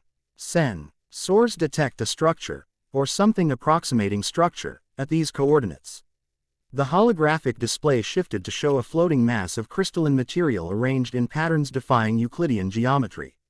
That's a structure, Azura questioned skeptically. In the void, distinction between natural and constructed becomes meaningless, Sarah explained, galaxy eyes somehow both focused and distant simultaneously. This formation exists across multiple dimensional planes simultaneously, anchored at their intersection. Frieza studied the projection with calculating assessment. Defensive capabilities, unknown, Kali admitted. Previous expeditions never returned from this region. Our current approach vector minimizes conventional detection, but, she gestured toward the readings. Conventional doesn't apply here. What about the entities pursuing us? Goku asked. Any sign they've followed into the void? Difficult to determine, Nissa responded, adjusting instruments. Norma, L-space tracking becomes meaningless here. However, energy disturbances behind our vector suggest something traverses our wake. Lovely, Frieza remarked dryly. Pursued by interdimensional predators, toward an incomprehensible structure in a region where physics itself becomes optional. Remind me why we thought this mission advisable. Because the alternative is planetary extinction, Azura replied matter-of-factly. Approaching transition boundary, announced the navigation officer. Structure will be visually perceptible in approximately 3 minutes. As they moved to the command center, Goku found himself standing between Nissa and Sarah, their vastly different energies creating an interesting contrast. The scientist radiated intense focus, her mind processing incomprehensible data with remarkable efficiency. The Oracle existed in a state of perpetual awareness, consciousness seemingly expanded beyond conventional limits. You sense it already, Sarah observed quietly. The resonance pattern, Goku nodded. Something familiar yet completely alien. Like hearing an echo of your own voice speaking words you never said. Quantum entanglement across dimensional barriers, Nissa suggested, adjusting her instruments. Your energy signature may have counterparts in parallel realities responding to proximity. The walls between worlds grow thin here, Sarah agreed. What exists in one place exists in many places. Separated only by perspective. The view screen activated as they entered visual range. Collective silence fell over the command center as the structure came into view. Temple seemed the only appropriate term, though it resembled no conventional religious architecture. Crystalline spires extended impossibly in directions that simultaneously appeared both upward and inward. Materials shifted between transparency and solid opacity depending on perspective. At its center floated what appeared to be a miniature galaxy, stars and cosmic dust swirling around a brill. Yont core that emitted light in spectrums beyond visual perception. The Lumina Sanctuary, Sarah breathed, recognition evident. The oracles speak of this place in our most ancient texts. The last creation of a civilization that transcended conventional existence. Life signs, Callie demanded. None detectable, replied the sensor officer. Though readings suggest organized energy patterns throughout the structure. Something maintains it. Automated systems, Nissa suggested, or perhaps consciousness existing beyond biological parameters. Approach vector, Callie asked the navigation officer. Impossible to determine optimal path. Came the frustrated response. Spatial relationships shift continuously around the structure. I will guide us, Sarah announced with quiet certainty. Moving to the navigation console. The oracle placed pale hands on the controls. The sanctuary recognizes those attuned to dimensional frequencies. It will permit our approach if we follow the correct harmonics. Under Sarah's guidance, the shadow whisper altered course in patterns that seemed arbitrary yet somehow perfect. The crystalline structure appeared to respond, configurations shifting to create an opening that simultaneously resembled a docking port and an intricate geometric portal. Prepare boarding team, Callie ordered. Standard void protocols plus additional metaphysical shielding.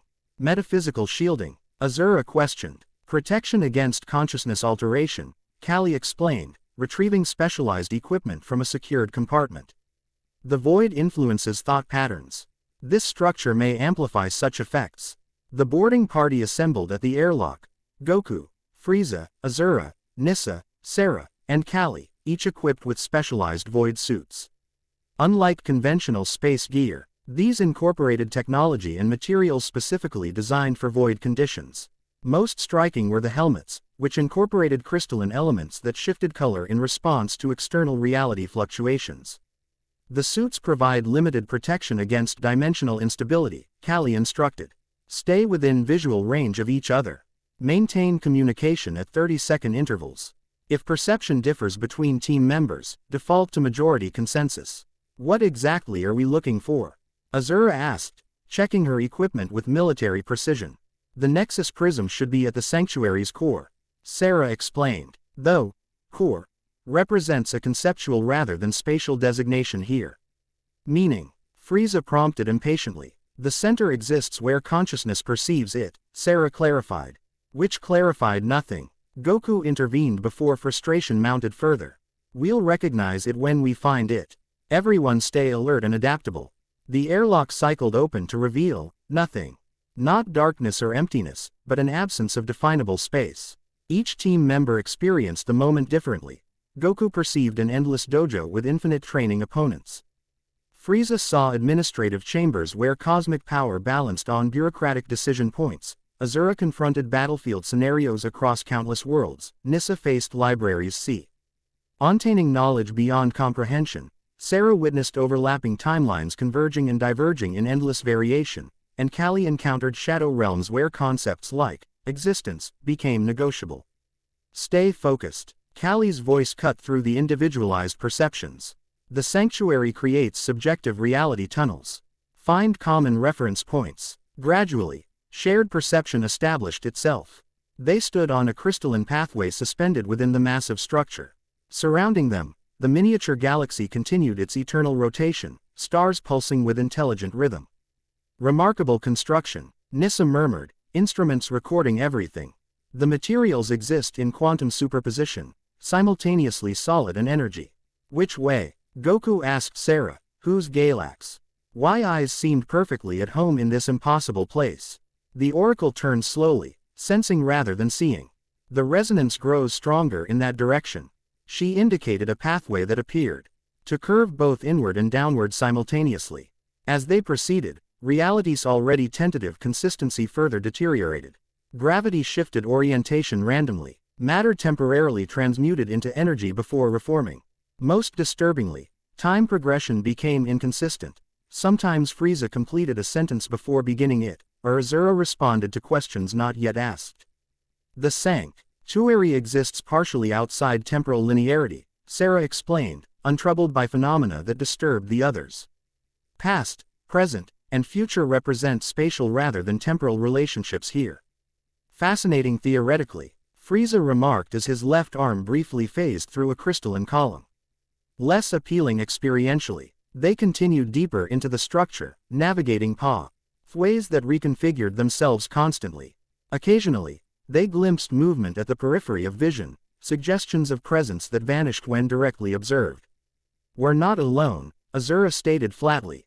"Warrior instincts fully alert." "No," Sarah agreed. "The Lumina transcended conventional existence, but echoes of their consciousness persist within the sanctuary." "They observe us." "Observe or judge?" Callie questioned sharply. "Both," Sarah admitted. "The prism responds only to those deemed worthy."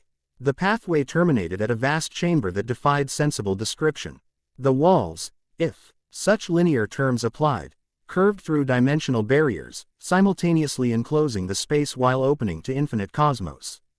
At the chamber's center floated a dais of crystalline material Supo. RTING, a multifaceted prism that shifted between physical object and pure energy. "The Nexus Prism," Sarah confirmed, voice reverent. "Exactly as the ancient texts described." As they approached, the chamber responded. The miniature galaxy surrounding them accelerated its rotation, stars converging to form recognizable patterns, symbols from civilizations both familiar and utterly alien. "They're communicating," Nissa realized. "Instruments capturing the patterns. Mathematical sequences with embedded linguistic structures." Before anyone could respond, the chamber transformed. Each expedition member found themselves suddenly isolated in separate sections, pathways between them dissolving into dimensional barriers. "Team status." Callie's voice came through communicators, distorted but intelligible. "Separated but functional," Goku reported, assessing his situation. "I think the sanctuary is testing us." "Confirmed," Sarah's calm voice replied. "The prism requires verification of intent and capability before activation. Each will face trials aligned with their nature." "How do we regroup?" Azura demanded. "Complete your individual trials," Sarah instructed. "Success creates resonance pathways back to the central chamber." "Wonderful," Frieza commented sarcastically. "Existential examinations administered by extinct entities. Focus on your fundamental nature," Sarah advised before communications dissolved into static. "The trials reveal truth rather than testing strength."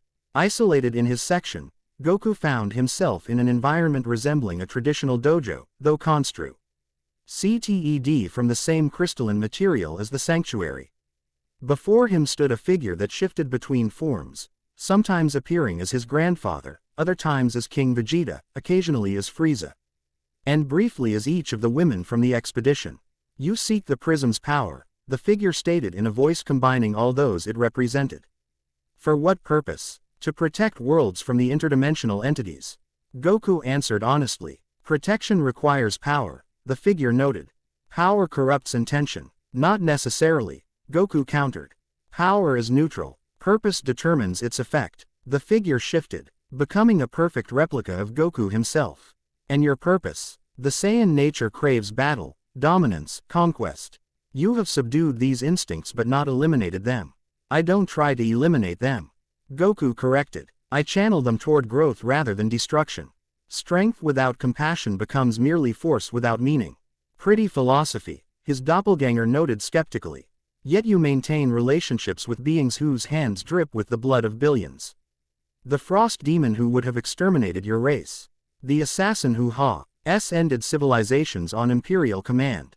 You call this compassion. I call it believing in potential over history," Goku replied without hesitation.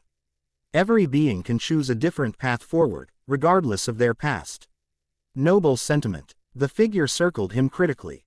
"Yet you yourself walk between worlds, neither fully Saiyan nor human."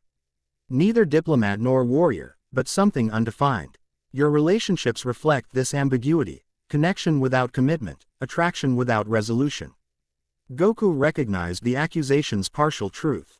His feelings toward Azura, Nissa, Vila, Kali, and now Sarah existed in complex overlapping states, genuine connection with each, yet hesitation to fully commit to any.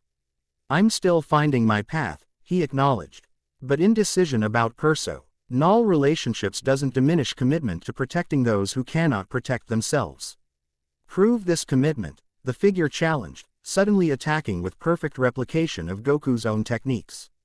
Goku defended instinctively, recognizing the true nature of this trial. Not merely combat, but confrontation with his own divided nature. Each exchange represented internal conflict externalized: Saiyan versus human, warrior versus peacemaker, individual desire versus collective responsibility. Rather than attempting to defeat his mirror self, Goku sought harmony between opposing aspects. Each defensive move flowed into controlled counter, neither dominating nor submitting but finding balance. Gradually, the combat transformed from opposition to synchronization, techniques complementing rather than contradicting. "Interesting approach," his doppelganger noted as they moved in perfect harmony. "Most seek victory through dominance. Victory through dominance creates only temporary resolution," Goku replied. Movements perfectly matching his opponent's. "Harmony creates sustainable peace." The figure stepped back. Combat concluded without definitive outcome. "You or Nethi are what your Saiyan heritage demanded nor what your human upbringing expected. You exist in the space between definitions." "I exist as myself," Goku corrected. "Definitions are convenient but rarely complete." The figure nodded, seeming satisfied. The Nexus Prism responds to those who understand their true nature, regardless of expectation or designation. "You may proceed." The crystalline walls surrounding Goku dissolved, revealing a pathway back toward the central chamber. As he proceeded, he wondered how the others fared in their individual trials. Elsewhere in the sanctuary, each Expeditio N member confronted personalized challenges reflecting their fundamental nature. Frieza faced a replica of his father and the weight of imperial legacy. The trial forced him to distinguish between power as obligation and power as entitlement, the difference between ruling because one should versus ruling because one could. His characteristic ruthless efficiency initially failed against an opponent who anticipated his every move through perfect knowledge of imperial doctrine. Only by embracing approaches he'd learned from Goku, adaptability, innovation, and occasionally mercy as strategic advantage, did Frieza find resolution. The irony wasn't lost on him. His greatest strength had become the willingness to incorporate philosophies he once considered weakness. Azura confronted Saiyan traditionalism personified. Her trial manifested as ancient Saiyan warriors who judged her divided loyalties, to royal protocol, to personal honor, to emerging feelings that challenged cultural expectations. CH combat sequence tested not merely her considerable fighting prowess but her courage to forge identity beyond prescribed boundaries. Victory came not through superior technique but through acceptance that evolution, not stagnation, represented true Saiyan strength. Her royal bloodline provided foundation rather than limitation, a platform from which she could expand rather than a cage restricting growth. Nissa faced the scientist's ultimate challenge, phenomena that defied rational explanation. Her analytical mind struggled against experiences that mathematics couldn't model and instruments couldn't measure. The trial pushed her beyond empirical evidence into realms where intuition and acceptance competed with categorical understanding. Her breakthrough came through recognizing that comprehension sometimes required perspective beyond pure reason, that some truths revealed themselves only when one stopped insisting on conventional verification methods. Science expanded through acknowledging its limitations rather than denying anomalous experience. Kali's trial proved perhaps most difficult. The assassin confronted not external adversaries but her own fractured selfhood. The shadows she manipulated so effectively turned inward, revealing compartmentalized aspects of identity she had separated to survive her experiences beyond the rim. Each shadow self represented choices made, alternatives abandoned, potential paths unlived. Resolution required neither rejection nor conquest of these shadow selves, but integration, acknowledging that the darkness she wielded externally reflected internal divisions requiring acceptance rather than suppression. Strength came not from denying vulnerability but incorporating it into wholeness. Sarah alone faced no conventional trial. As Oracle, her existence already transcended singular perspective. Instead, she experienced communion with the Lumina consciousness fragments remaining within the sanctuary, sharing knowledge accumulated across dimensional barriers and time streams. This exchange confirmed prophecies glimpsed through Oracle meditation while revealing their incomplete nature. The true challenge lay in maintaining individual entity while accessing collective awareness, remaining Sarah while simultaneously experiencing perspectives beyond individual comprehension. Balance between cosmic awareness and personal agency represented her ongoing journey. One by one, they converged on the central chamber, each transformed in subtle ways by their individual trials. The Nexus Prism remained at the chamber's center, but now pulsed with increasing energy. Responding to their presence, "You've all completed your trials," Sarah observed, galaxy eyes perceiving changes invisible to conventional senses. "The prism recognizes your resonance patterns. How do we activate it?" Frieza demanded, still processing his own trial's implications. "Combined consciousness focused through complementary energy signatures," Sarah explained, approaching the dais. "The prism requires balanced input from divergent perspectives." In practical terms, Azura prompted. Nissa studied the crystalline structure with her instruments. "If I'm interpreting these patterns correctly, we need to form a connection circle. Each participant contributes their unique energy frequency, creating interference patterns that activate the prism's dimensional properties." "A ritual, essentially," Callie noted with uncharacteristic uncertainty. "Metaphysical rather than technological activation." "Both simultaneously," Sarah clarified. The Lumina recognized no distinction between science and spiritual practice. Energy is energy, regardless of conceptual framework. They positioned themselves around the dais as Sarah directed, forming a perfect hexagon with the prism at center. Following the Oracle's guidance, each placed one hand on the crystalline platform while extending the other toward adjacent participants, creating an unbroken circuit. "Focus your consciousness on your essential nature," Sarah instructed. "The quality revealed through your trial. Let it manifest through your energy signature." Goku centered himself, concentrating on the harmony between opposing aspects of his nature. Beside him, Frieza focused on adaptable strength, Azura on evolutionary honor, Nissa on expansive understanding, Callie on integrated wholeness. Sarah herself became a conduit, connecting their individual patterns into coherent structure. As their energies synchronized, the prism responded. Light emerged from its faceted surface, not ordinary illumination but re-dimensional energy transcending conventional spectrums. The crystalline structure throughout the sanctuary resonated in harmony, creating complex patterns reflecting their combined consciousness. "It's working," Nissa confirmed, watching readings through her specialized visor. "The prism is generating the interference pattern required to disrupt interdimensional energy absorption." The moment of triumph proved short-lived. Alarms suddenly blared through their communicators, the Shadow Whisper's emergency channel activating automatically. "Multiple breaches detected," came the tactical officer's urgent report. "Entities have penetrated the vessel's outer hull.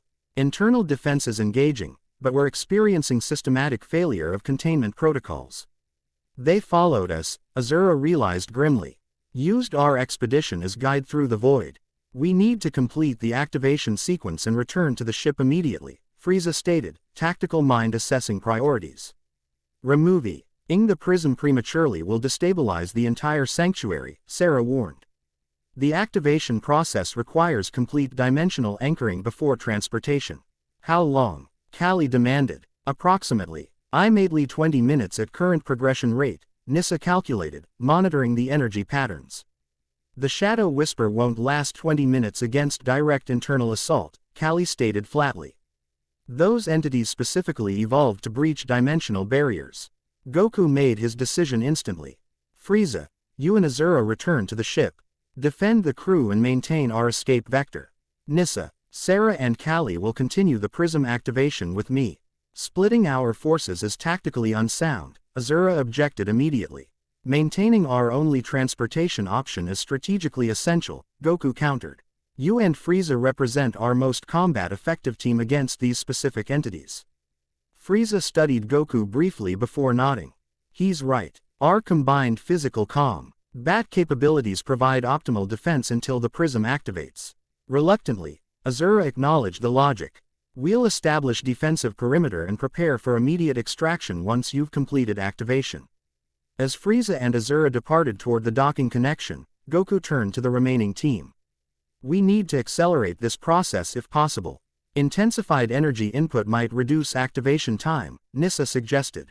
But risks dimensional instability. The sanctuary already destabilizes, Sarah observed, indicating the crystalline structures around them, which had begun vibrating at increasing frequencies. The entity's presence disrupts established harmonic patterns. Then we have no choice, Callie decided. Maximum energy input regardless of stability concerns. Betty, are risking dimensional disruption than allowing those things to capture the prism. They repositioned around the dais, establishing tighter connection circuit. At Sarah's guidance, each channeled Increa said power through their connection points. The prism's illumination intensified correspondingly, energy patterns accelerating toward activation threshold. Through their communicators came sounds of battle, energy discharges, impacts, and tactical communications as Frieza and Azura engaged the boarding entities. The ship's status reports deteriorated progressively as systems failed under coordinated assault. Hull integrity compromised in multiple sections, reported the engineering officer. Void adaptation systems failing. Reality stabilization dropping below minimum safety threshold. They're not just attacking the ship, Nissa realized, studying incoming data. They're destabilizing local dimensional integrity deliberately. Can we counteract it? Goku asked. Not without the fully activated prism, Sarah replied. We must complete the sequence before dimensional collapse. The sanctuary shuddered as reality fluctuations intensified. Crystalline pathways shattered and reformed in random patterns. Gravity oscillated wildly between crushing intensity and near zero. Time progression became increasingly erratic. Words spoken arrived before thoughts formed, actions completed before decisions made. Through this chaos, they maintained their connection circuit through sheer determination. The prism continued its activation sequence, energy patterns approaching completion threshold despite deteriorating conditions. Entities breaching sanctuary perimeter, Callie announced, black eyes perceiving movement others couldn't yet detect. Multiple approach vectors converging on our position. How much longer? Goku asked Nissa. 4 minutes at current progression rate, she calculated. Assuming dimensional stability permits linear time measurement. We need to defend the prism, Callie stated, drawing specialized weapons from her void suit. Goku, Nissa, and Sarah continue the activation sequence.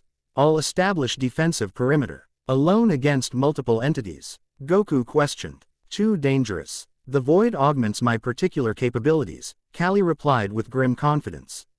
Shadow manipulation becomes significantly more effective where reality itself grows thin. Before further objection could be raised, the entities breached the chamber. Unlike their previously encountered drone forms, these manifestations appeared as living darkness, three-dimensional shadows had absorbed light and energy around them. Their movements violated normal physics, positions shifting instantaneously between locations rather than traversing intervening space. Callie engaged them with extraordinary effectiveness. Her specialized weapons fired projectiles that existed partially outside conventional reality, shadow bullets, that pursued targets through dimensional shortcuts rather than normal trajectories. More impressively, she manipulated environmental shadows as weapons, transforming the darkness cast by crystalline structures into solid barriers or razor-sharp projectiles. The woman has been holding back significantly during previous engagements, Nissa observed with scientific detachment despite their dire situation. The Shadow Core develops capabilities specifically for void operations, Sarah explained. Techniques unusable in normal space due to conventional physics constraints. Despite Callie's impressive defense, the entities continued advancing through numerical advantage. For each one dispersed by her shadow manipulation, 2 more materialized from dimensional breaches throughout the chamber. 2 minutes remaining, Nissa reported as the prism's energy patterns approached completion. Through their communicators, Frieza's voice cut through battle noise. Ship defenses failing systematically. These entities appear coordinated by central intelligence rather than acting as autonomous drones. Quote, conserve power for emergency extraction, Goku ordered. We'll need maximum thrust capacity once the prism activates. A massive dimensional shudder rocked the sanctuary. Crystalline pathways disintegrated around them as reality integrity deteriorated beyond critical threshold. The entities exploited these breaches, converging from multiple vectors simultaneously. Callie maintained her defensive position, shadow manipulation creating barriers between the advancing entities and the activation team. However, the continuous expenditure against increasing numbers gradually overwhelmed even her specialized capabilities. "I can't maintain containment much longer," she admitted, voice tight with effort. 1 minute, Nissa reported. The final assault came from unexpected direction. A massive breach opened directly above the dais, dimensional fabric tearing like tissue paper. Through this reality wound emerged something unlike the drone entities, a NTRATED darkness possessing intelligence and purpose. Not merely shadow but absence, it absorbed energy and matter alike into its non-existence. "The hunger itself," Sarah whispered, galaxy eyes wide with recognition. "The consciousness directing the lesser entities." The manifestation descended toward the prism, recognizing the threat to its interdimensional consumption. Callie's defensive capabilities proved ineffective against this higher-order being, her shadow manipulation simply absorbed into its greater darkness. Without hesitation, Goku broke the connection circuit, placing himself between the descending entity and the prism. "Continue the activation sequence," he ordered the others. "I'll handle this." "Breaking the circuit destabilizes the entire process," Nissa objected. "We need our specific energy signature to complete the activation." "Then complete it quickly," Goku replied, facing the manifested hunger directly. The entity attacked with concentrated anti-energy, not merely destructive force but negation of existence itself. Goku countered with pure ki transformation, ascending to Super Saiyan form. The golden energy created temporary barrier against the consuming darkness. But each contact point between them created visible reality distortions as opposing forces contested fundamental existence. 30 seconds, Nissa reported as Sarah recalibrated the connection circuit to accommodate Goku's absence. Recognizing the activation's imminent completion, the hunger entity intensified its assault. Tendrils of anti-existence penetrated Goku's energy field, creating points of nothingness within his golden aura. Each contact caused excruciating sensation, not pain exactly, but partial non-existence as aspects of his being temporarily ceased. Despite this unprecedented attack, Goku maintained position between the entity and the prism. Drawing on the harmony between opposing aspects revealed through his trial, he allowed the darkness to partially penetrate his NSES while simultaneously containing its advance, neither resisting completely nor surrendering entirely. 10 seconds, came Nissa's strained voice as the reconfigured circuit approached activation threshold. The hunger, perceiving imminent failure, concentrated its entire existence into final assault. The darkness expanded exponentially, attempting to engulf not merely Goku but the entire activation team and prism simultaneously. In that critical moment, Goku made instinctive decision. Rather than continuing defensive posture, he embraced offensive impossibility, driving himself directly into the entity's core manifestation while channeling maximum energy through his Super Saiyan transformation. "Goku!" Callie shouted in warning, recognizing his sacrifice play. The collision between pure energy and consuming anti-existence created catastrophic dimensional reaction. Reality itself buckled around the contact point, creating cascading distortions throughout the sanctuary. Goku felt his consciousness simultaneously expanded and compressed as conventional existence temporarily suspended. Activation complete, Nissa announced as the prism reached energy threshold. Light erupted from the crystalline artifact. Not conventional illumination but pure dimensional reinforcement that restored reality integrity through counter-harmonic resonance. The pattern expanded outward in concentric waves, encountering the darkness entity at its moment of maximum extension. Where Goku's energy attack had created destructive confrontation, the prism's activation generated constructive interference, neutralizing the entity's anti-existence properties through dimensional recalibration rather than opposition. The hunger entity recoiled as its fundamental nature encountered the one force capable of negating its consumption capability. The lesser drone manifestations disintegrated instantly, dimensional connections severed by the prism's harmonic pattern. Goku, caught at the interface between these opposing cosmic forces, Experienced reality from impossible perspective, simultaneously observing and participating as fundamental existence reasserted against consuming void. His consciousness expanded beyond physical limitations, briefly perceiving the interconnected nature of dimensions and the entities, origin in spaces between realities. As suddenly as it began, the confrontation concluded.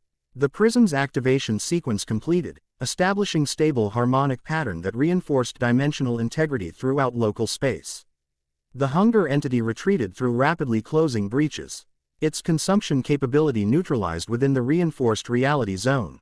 Goku collapsed to the crystalline floor, Super Saiyan transformation fading as consciousness contracted back to conventional parameters. The others rushed to his position, Nissa's instruments scanning for damage while Kali supported his weight. Impossible readings, Nissa reported, silver eyes wide with scientific amazement. Your cellular structure temporarily existed in quantum superposition across multiple dimensional frequencies. Is he stable? Kali demanded, uncharacteristic concern evident. Dimensional reintegration progressing, Nissa confirmed after additional scans. Though residual effects may persist indefinitely. Goku regained focus gradually, sensations returning to normal parameters with interesting exceptions. I can still see them, he murmured. The connections between dimensions, like threads connecting everything. Perceptual expansion, Sarah explained, galaxy eyes studying him with new appreciation. Direct contact with both the hunger and the prism's activation field has permanently altered your consciousness threshold. The ship reports entities retreating throughout the void sector, Kali announced. Monitoring communications. The prism's activation appears to have established dimensional barrier extending beyond immediate vicinity. Can it be transported now? Goku asked, regaining strength enough to stand independently. Yes, Sarah confirmed. The activation sequence is self-sustaining. The prism can be removed without destabilizing local dimensional integrity. Kali coordinated extraction with the Shadow Whisper while Nissa and Sarah secured the prism in specialized containment equipment. Throughout these preparations, Goku continued adjusting to his altered perception, conventional reality now overlaid with faint but distinct awareness of dimensional connections invisibly supporting existence. Frieza and Azura met them at the docking junction, both showing evidence of intense combat, armor damaged and environmental suits compromised in multiple locations. The entities nearly overwhelmed ship defenses, Azura reported professionally despite evident exhaustion. Unconventional combat techniques proved marginally effective, but their numerical advantage would have prevailed given sufficient time. The prism's activation disrupted their cohesion, Frieza added. They retreated through dimensional breaches rather than continuing engagement, tactical withdrawal rather than defeat. They'll recover and adapt, Kali stated with certainty born of experience. The hunger doesn't abandon potential energy sources permanently. But we've gained critical advantage, Nissa countered optimistically. The prism's harmonic pattern provides template for developing larger-scale dimensional reinforcement technology. Once aboard, the Shadow Whisper disengaged from the sanctuary, which had begun systematic reconfiguration, crystalline structures realigning into patterns suggesting dormancy rather than destruction. It's returning to standby mode, Sarah explained, watching through viewport. The Lumina designed their constructs for periodic activation across cosmic timeframes. It will remain until needed again, perhaps millennia from now, perhaps tomorrow. Let's focus on returning to normal space while opportunity permits, Frieza suggested practically. The void's stability appears temporarily improved by the prism's activation, but I've no desire to remain here longer than absolutely necessary. As the Shadow Whisper navigated away from the sanctuary, Goku found himself surrounded by the 5 women whose unique capabilities had proven essential to the mission's success. Each interaction carried new dimensions of connection following their shared ordeal. Azura approached first, warrior's directness unchanged despite the extraordinary circumstances. Your combat decision against the entity violated conventional tactical doctrine, she observed. Directly engaging superior force without strategic advantage. Sometimes the unexpected approach creates its own advantage, Goku replied with slight smile. Indeed. Her dark eyes held new respect tinged with something deeper. Traditional Saiyan philosophy emphasizes overwhelming force application. Your method suggests alternative combat philosophy worthy of serious consideration. From Azura, this represented profound acknowledgement. recognition that her cultural doctrine might benefit from expansion rather than rigid preservation. Nissa circled him with scientific fascination. I.N.S. Truman's recording his altered energy patterns. The dimensional exposure has modified your quantum resonance frequency, she observed. Cellular structure maintains normal space coherence while simultaneously exhibiting multi-dimensional properties. Will it affect my combat capabilities? Goku asked practically. Theoretically, it should enhance certain aspects while potentially limiting others, she replied thoughtfully. Dimensional perception might improve predictive response timing, while energy projection could experience interference patterns under specific conditions. Her silver eyes met his directly. Scientific detachment momentarily replaced by personal connection. I would be honored to help you explore these modifications through controlled experimentation. For scientific purposes, naturally.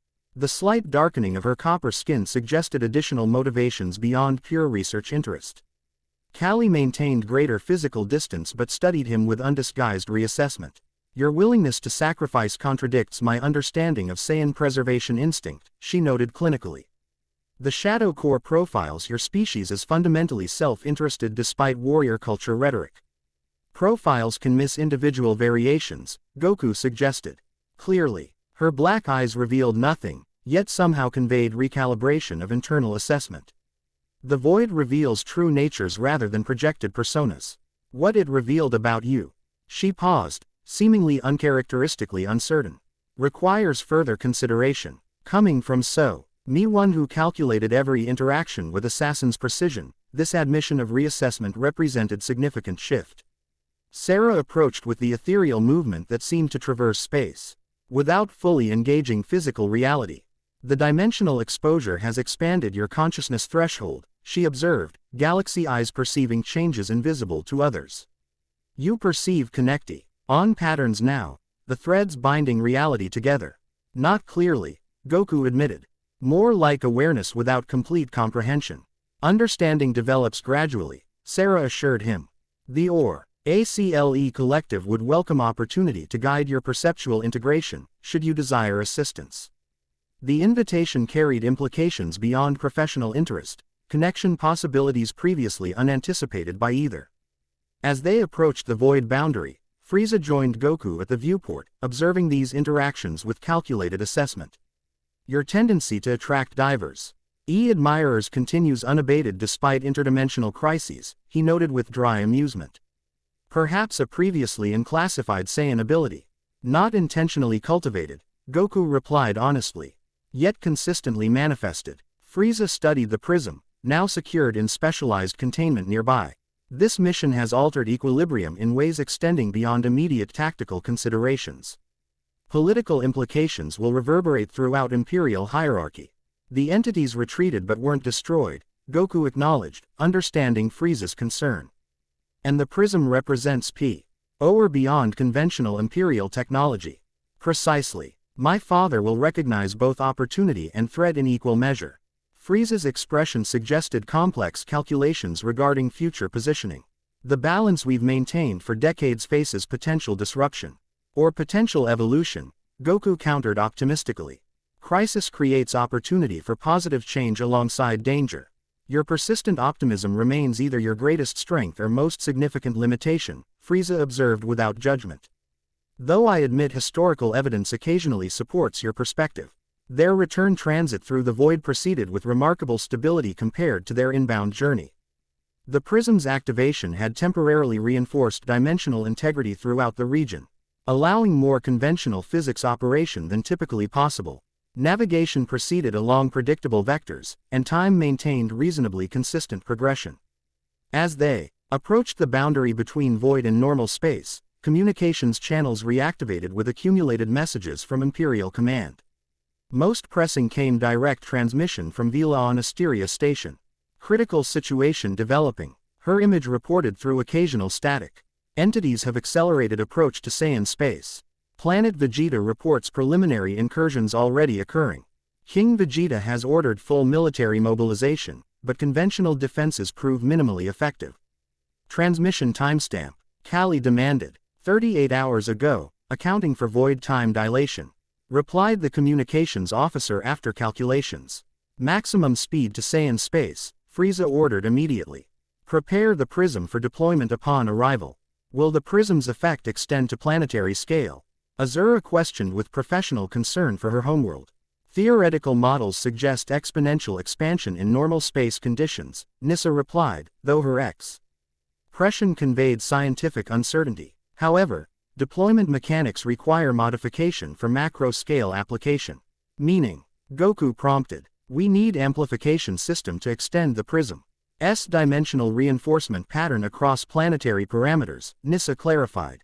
The sanctuary focused its effect through specific crystalline configurations we can't replicate conventionally. What about Saiyan energy? Goku suggested thoughtfully. If enough warriors channeled their ki through coordinated pattern. Nissa's silver eyes widened with sudden inspiration. Yes, biological amplification through synchronized consciousness. The mathematical pattern could work if sufficient participants maintained precise formation. The Royal Guard trains specifically for synchronized energy projection, Azura confirmed. 500 elite warriors capable of maintaining perfect harmonic resonance for planetary defense shield generation. Would that provide sufficient amplification? Frieza questioned practically. Theoretically yes, though we've never attempted dimensional frequency modulation rather than conventional energy projection, Azura admitted. We'll refine methodology during transit, Nissa decided.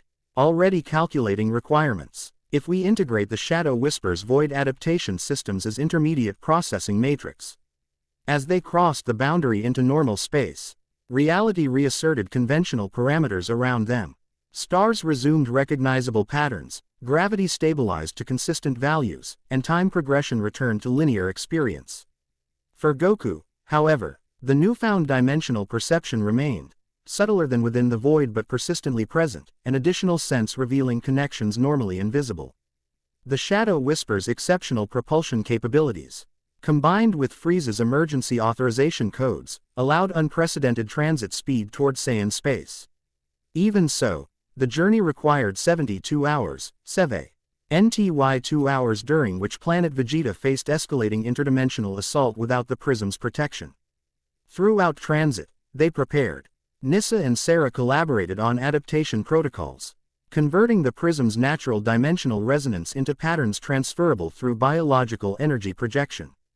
Azura coordinated with Planet Vegeta's defense forces via secure communication channels, preparing the elite warriors for unprecedented synchronized deployment. Kali modified Shadow Core field equipment to serve as intermediate stabilization nodes around the planet. Frieza managed Imperial resources, redirecting specific technical capabilities toward Saiyan space despite his father's political hesitation. Goku divided attention between these preparations and his own adaptation to altered perception. The dimensional awareness provided tactical advantages, anticipating energy pattern fluctuations before conventional detection, perceiving weaknesses in reality structure that could be exploited in combat. Sensing connections between apparently separate phenomena. With Sarah's guidance, he learned to filter this expanded awareness to prevent perceptual overload during critical operations. When they finally arrived in Saiyan space, the situation had deteriorated beyond worst projections. The interdimensional entities had established beachheads across planet Vegeta's surface, dark zones where reality itself thinned, allowing hunger manifestations to begin systematic energy absorption from the environment and population alike. From orbit, these zones appeared as spread darkness across the planet's predominantly red landscape. The Saiyan military had established containment perimeters around major population centers, but conventional energy attacks proved counter-productive. Each blast absorbed and converted to further dimensional degradation. The pattern matches early stages of complete planetary consumption, Nissa reported grimly, analyzing sensor data. If the process continues unchecked, dimensional integrity will collapse entirely within 18 hours. Deployment options. Frieza demanded. The Royal Guard has established formation points at strategic locations, Azura reported. Studying tactical displays. Shadow Corps advance teams have placed stabilization nodes as instructed. We need the prism at central amplification position, Nissa explained, indicating coordinates near the Royal Palace. From there, the synchronized energy projection can establish reinforcement pattern across planetary parameters. I'll take it personally, Goku decided immediately. My dimensional perception should help navigate the degradation zones. Not alone, Callie countered with uncharacteristic directness. My shadow manipulation provides optimal protection for the artifact during descent. Quote, I'll coordinate the Royal Guard deployment, Azura added. They'll respond more effectively to direct command presence. The Oracle perspective will be required for precise frequency calibration, Sarah noted calmly. And I'll provide scientific oversight for the amplification matrix. Nissa completed the team assignments. Frieza studied them with momentary assessment before nodding. I'll coordinate orbital support and maintain Imperial communication channels. The Shadow Whisper provides optimal command platform for integrated operations. Final prep. Orations moved with practiced efficiency. The Prism was transferred to specialized transport container designed by Nissa during transit. Communication protocols established between ground teams and orbital command. Deployment vectors calculated to minimize exposure during descent. Before boarding the transport shuttle, Goku found Frieza conducting final coordination with Imperial forces. Interesting that you've elected orbital coordination rather than ground combat, Goku observed. Tactical necessity rather than preference, Frieza replied, though his expression suggested additional considerations. Though I admit certain political advantages to maintaining command perspective while you and your diverse team handle direct intervention. Goku smiled at his friend's transparent calculation. Plausible deniability if something goes catastrophically wrong. Precisely. My father's court remains divided regarding this entire situation. Frieza's expression turned uncharacteristically serious. Though political considerations aside, the mission parameters logically assign me to coordination role. My particular capabilities prove less effective against these specific entities than your ground team's specialized abilities. This rare acknowledgement of tactical limitation represented significant evolution in their decades-long friendship. The young tyrant who would have insisted on personal glory regardless of strategic sense had matured into a leader capable of delegating critical operations to more suitable personnel. We'll succeed, Goku assured him with characteristic confidence. Your certainty despite objectively concerning odds remains simultaneously inspiring and perplexing, Frieza observed with subtle affection beneath the sardonic tone. Though historical precedent does favor your improbable successes. With final preparations complete, the specialized shuttle departed the Shadow Whisper, beginning its descent toward planet Vegeta's compromised surface. Through viewports, they observed the spreading dimensional degradation zones, areas where reality itself appeared to fray and dissolve, normal space giving way to the same not-quite existence they had encountered in the void. The entities have accelerated their consumption process, Nissa reported, monitoring instrument readings. They've adapted to Saiyan energy resistance more quickly than projected. Saiyans make particularly attractive targets, Sarah explained. Your species' natural key manipulation capabilities represent concentrated energy sources compared to most biological entities. Quote, which makes us both more vulnerable and potentially more effective against them, Azura concluded. Our strength becomes weakness and opportunity simultaneously. Approaching designated landing zone, announced the pilot. Perimeter appears secure, but dimensional integrity fluctuations detected within 2 kilometers and expanding.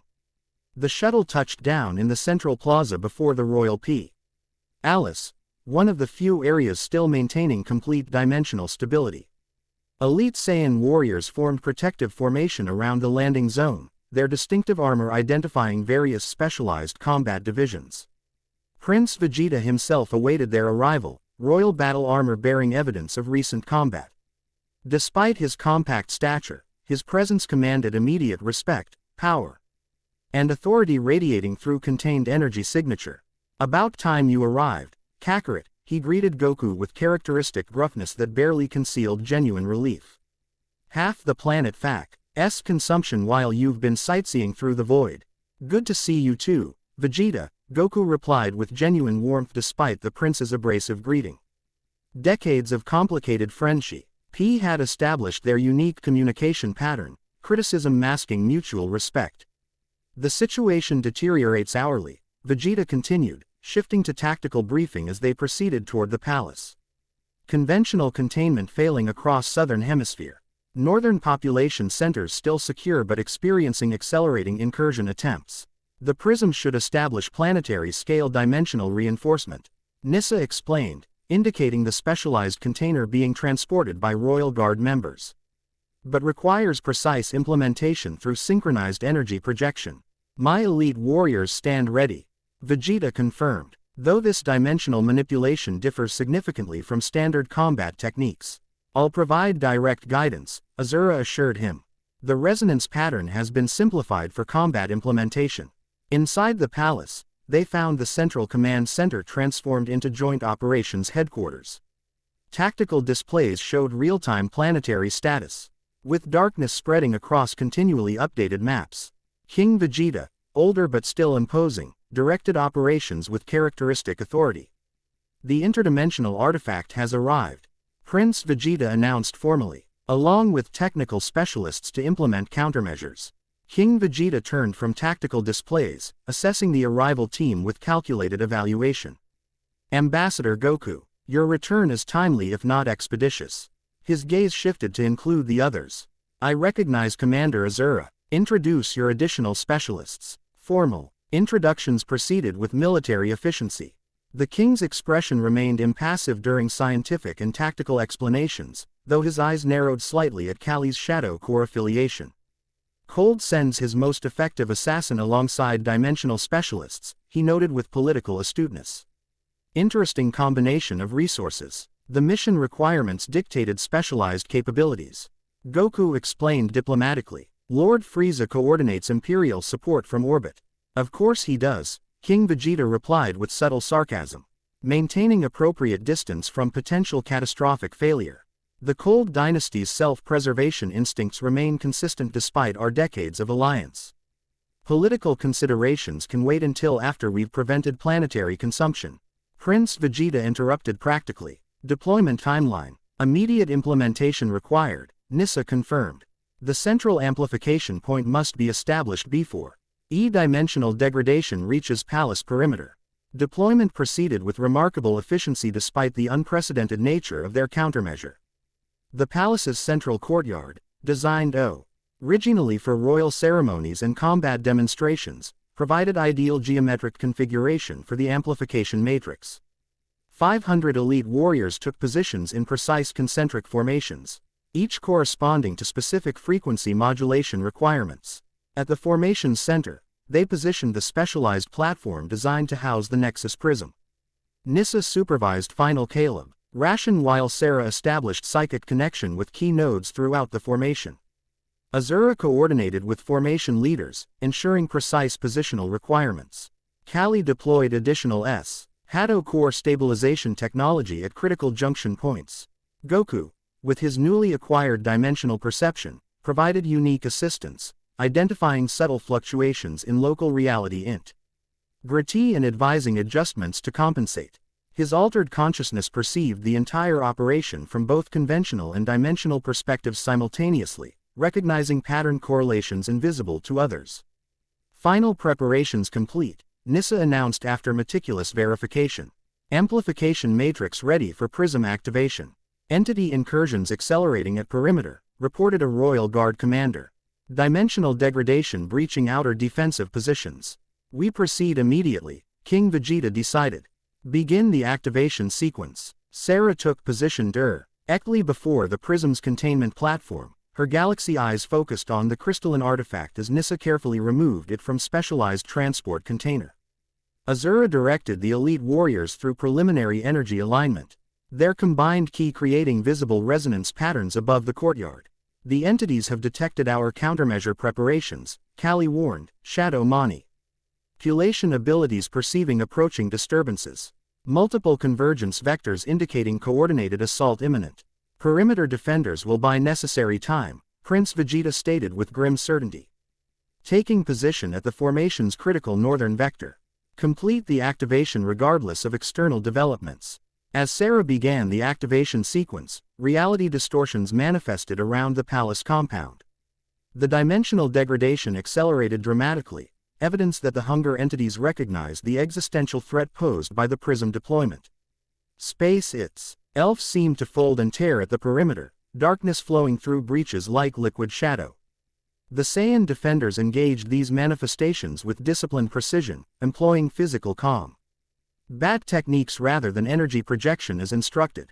Each warrior functioned as part of coordinated response, compensating for conventional tactics' ineffectiveness through synchronization and adaptability. Within the courtyard, the activation sequence progressed through critical stages. The prism responded to Sarah's psychic attunement, internal facets illuminating with dimensional energy. Nissa monitored resonance patterns, making micro-adjustments to amplification parameters as feedback data indicated necessary modifications. The elite warriors maintained remarkable discipline. Chan Ling precisely modulated energy through formations designed to amplify and distribute the prism's dimensional reinforcement effect. Each concentric circle generated specific frequency components that, combined, created the complex interference pattern required for planetary scale application. First stage resonance established, Nissa reported, Silver Eyes monitoring instrument readings. Dimensio. Null frequency modulation within acceptable parameters. Entity response intensifying, Kali warned. Primary manifestation forming at northern perimeter. Through his enhanced perception, Goku sensed the approaching threat before conventional detection registered its presence. Unlike the lesser drone entities or even the partial manifestation encountered in the sanctuary, this represented Somethi. In approaching the hunger's true form, a consciousness of consuming void existing simultaneously across multiple dimensional planes. All intercept, he decided immediately.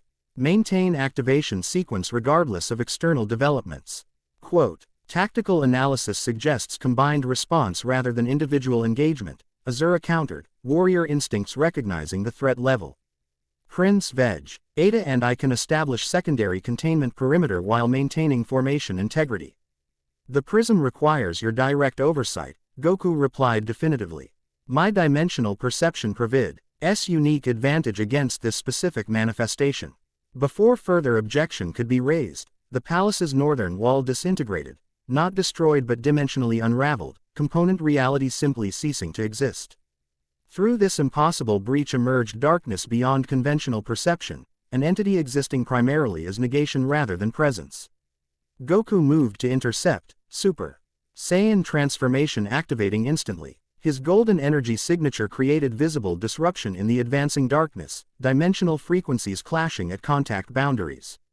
Unlike their previous encounter in the sanctuary, Goku now perceived the entity's fundamental structure, not merely absence but parasitic consumption designed to convert existential energy to sustain its native dimensional frequency. The confrontation transcended conventional combat. Rather than physical techniques or energy projection, Goku employed his expanded consciousness to identify critical frequency nodes within the entity's manifestation. Each precisely targeted strike disrupted specific dimensional anchoring points, forcing the hunger to continuously recalibrate its presence in normal space. Second stage resonance achieved, came Nissa's distant report as Goku maintained engagement with the manifested hunger. Dimensional reinforcement pattern expanding beyond palace perimeter. The entity, recognizing imminent threat, concentrated its manifestation into singular assault. The darkness contracted before expanding exponentially, attempting to engulf both Goku and the activation formation simultaneously. Reality itself buckled under this concentrated anti-existence pressure, fundamental constants fluctuating dangerously throughout the engagement zone. Drawing upon his sanctuary experience, Goku neither resisted directly nor yielded completely. Instead, he established interference pattern within his own energy signature, a controlled dimensional resonance that neither rejected nor absorbed the entity's anti-existence properties but redirected them through calculated reflection points. Final activation sequence initiating, announced Sarah's harmonic voice, additional psychic overtones indicating deep connection with the prism's fundamental consciousness. Dimensional reinforcement achieving critical expansion threshold. The hunger entity, perceiving imminent neutralization, abandoned tactical engagement for desperate final assault. Its manifestation expanded beyond physical constraints, darkness flowing like liquid void across dimensional boundaries. Where it touched, existence itself temporarily ceased, matter, energy, and fundamental forces briefly eradicated before reality reasserted. Goku, recognizing the activation sequence required additional seconds for completion, the tactical decision born from both Saiyan warrior instinct and earth-raised compassion. Rather than continuing defensive positioning, He drove directly into the entity's core manifestation, using his expanded consciousness to identify the primary dimensional anchor point connecting the hunger to normal space. Goku, don't. Azora's warning came too late as he penetrated the darkness completely. Icicle form temporarily obscured by consuming void. Within the anti-existence, Goku experienced reality from impossible perspective. His consciousness expanded exponentially, briefly perceiving the multidimensional nature of existence. Infinite parallel realities simultaneously occupying the same cosmic space, separated only by frequency differentials rather than physical distance. The hunger axis. Between these frequencies, a consciousness evolved to exploit dimensional boundaries for parasitic consumption. Neither truly alive nor simply mechanical, it represented adaptation to cosmic necessity, consuming to exist. Existing to consume in endless cycle. At the moment of deepest penetration, Goku located the primary dimensional anchor, the frequency nexus point where the entity maintained connection between its native void and normal space. Rather than attempting to destroy this connection, which would simply force temporary retreat, he instead redirected his Super Saiyan energy through precise interference pattern. The result created cascading dimensional recalibration, not destroying the hunger but fundamentally altering its frequency relationship with normal space. The entity could still exist but could no longer consume energy across the dimensional barrier. Simultaneously, the prism reached full activation threshold. The dimensional reinforcement pattern expanded exponentially, extending planetary scale frequency stabilization throughout Saiyan space. Where this pattern encountered dimensional degradation zones, reality integrity restored through harmonized recalibration rather than direct opposition. The combined effect: Goku's frequency disruption of the primary entity and the prism's planetary reinforcement, created unprecedented dimensional stabilization. The hunger manifestation retreated not through defeat but fundamental incompatibility, its consumption capability neutralized within recalibrated space. As the darkness receded, Goku emerged from the confrontation physically intact but significantly altered. His Super Saiyan transformation had acquired subtle modification, the golden energy now containing traces of dimensional frequency patterns visible only to similarly attuned perception. Planetary reinforcement complete, Nissa reported with relieved exhaustion. Dimensional integrity restored throughout Saiyan space. Entity manifestations retreating across all sectors.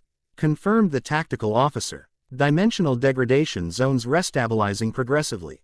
In the aftermath, planet Vegeta's defenders assessed their unprecedented victory. He Prism continued generating stabilization field from its position in the palace courtyard, the elite warriors gradually standing down from their formation positions as automated systems assumed maintenance functions. King Vegeta approached the central platform where Goku stood with the others, his expression containing rare approval beneath formal authority.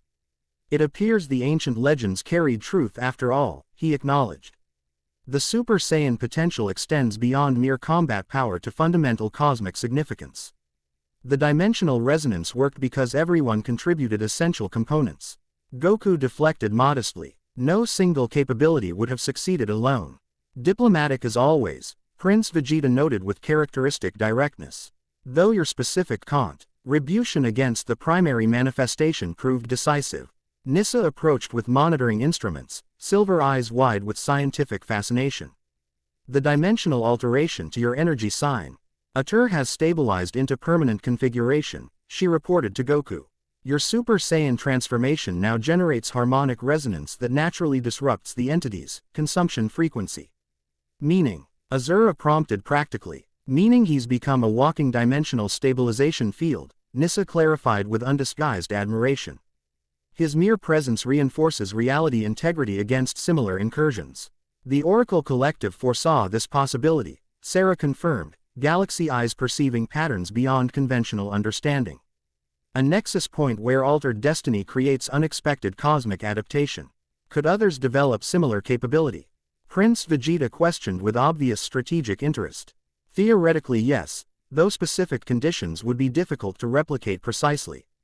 Nissa replied thoughtfully. The dimensional exposure sequence combined with Super Saiyan transformation energy created unique integration pattern. Research potential exists for broader application. She continued with scientific enthusiasm. With appropriate study, we might develop training protocols for specialized defensive forces. A project worthy of joint Imperial and Saiyan resources. King Vegeta noted, political implications immediately apparent. Perhaps establishing dedicated research division under shared authority.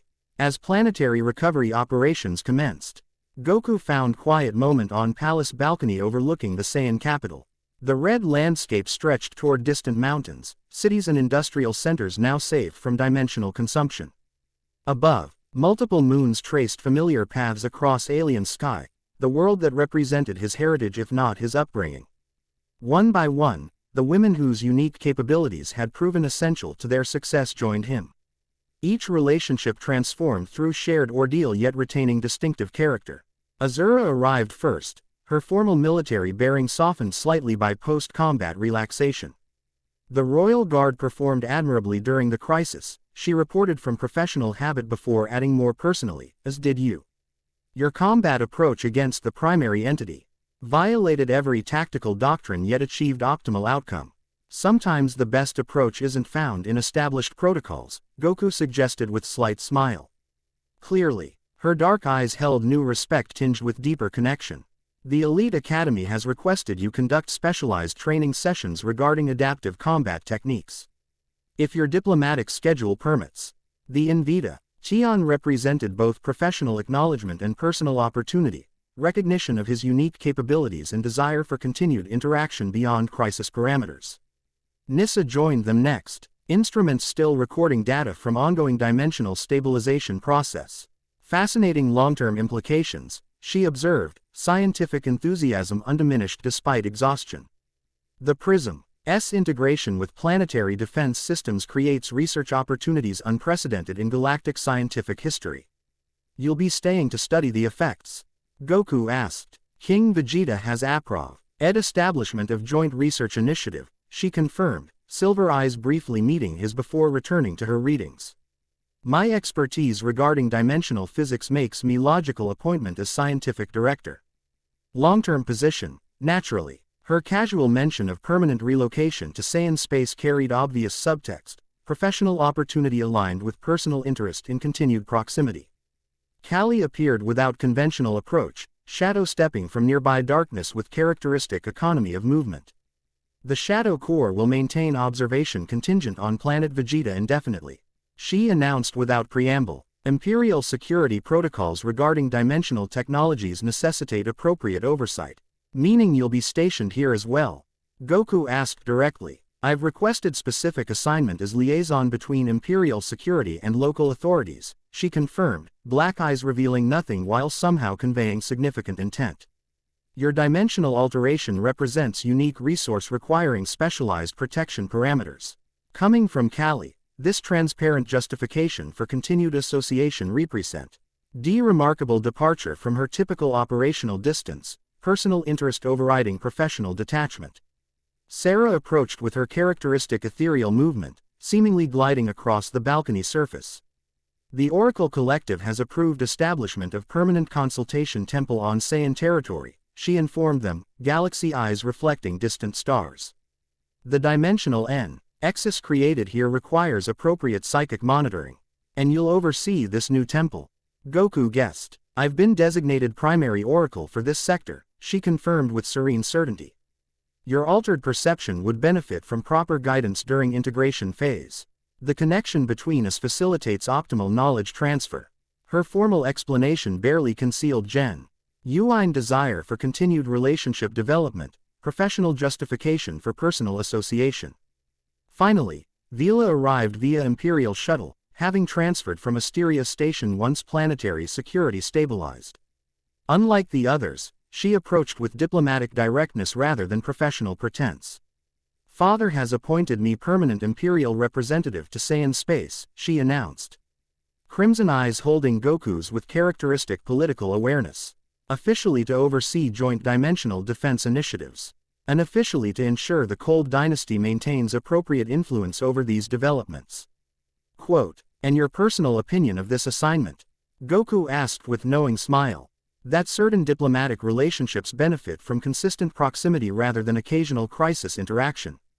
She replied with matching expression. and that coincidental alignment of political necessity with personal preference represents optimal outcome. As night fell over the Saiyan capital, they remained on the balcony, conversation flowing naturally between scientific discussion, tactical analysis, philosophical exploration, political speculation, and personal connection. Despite their vastly different backgrounds, capabilities, and perspectives, their shared experience had forged connections transcending conventional categorization. Goku, observing these remarkable women who had become essential to both. Something went wrong with this response, please try again. Start next scene. Blank, _ blank. The end. Thank you for watching this video. Please be sure to subscribe to our channel and like this video.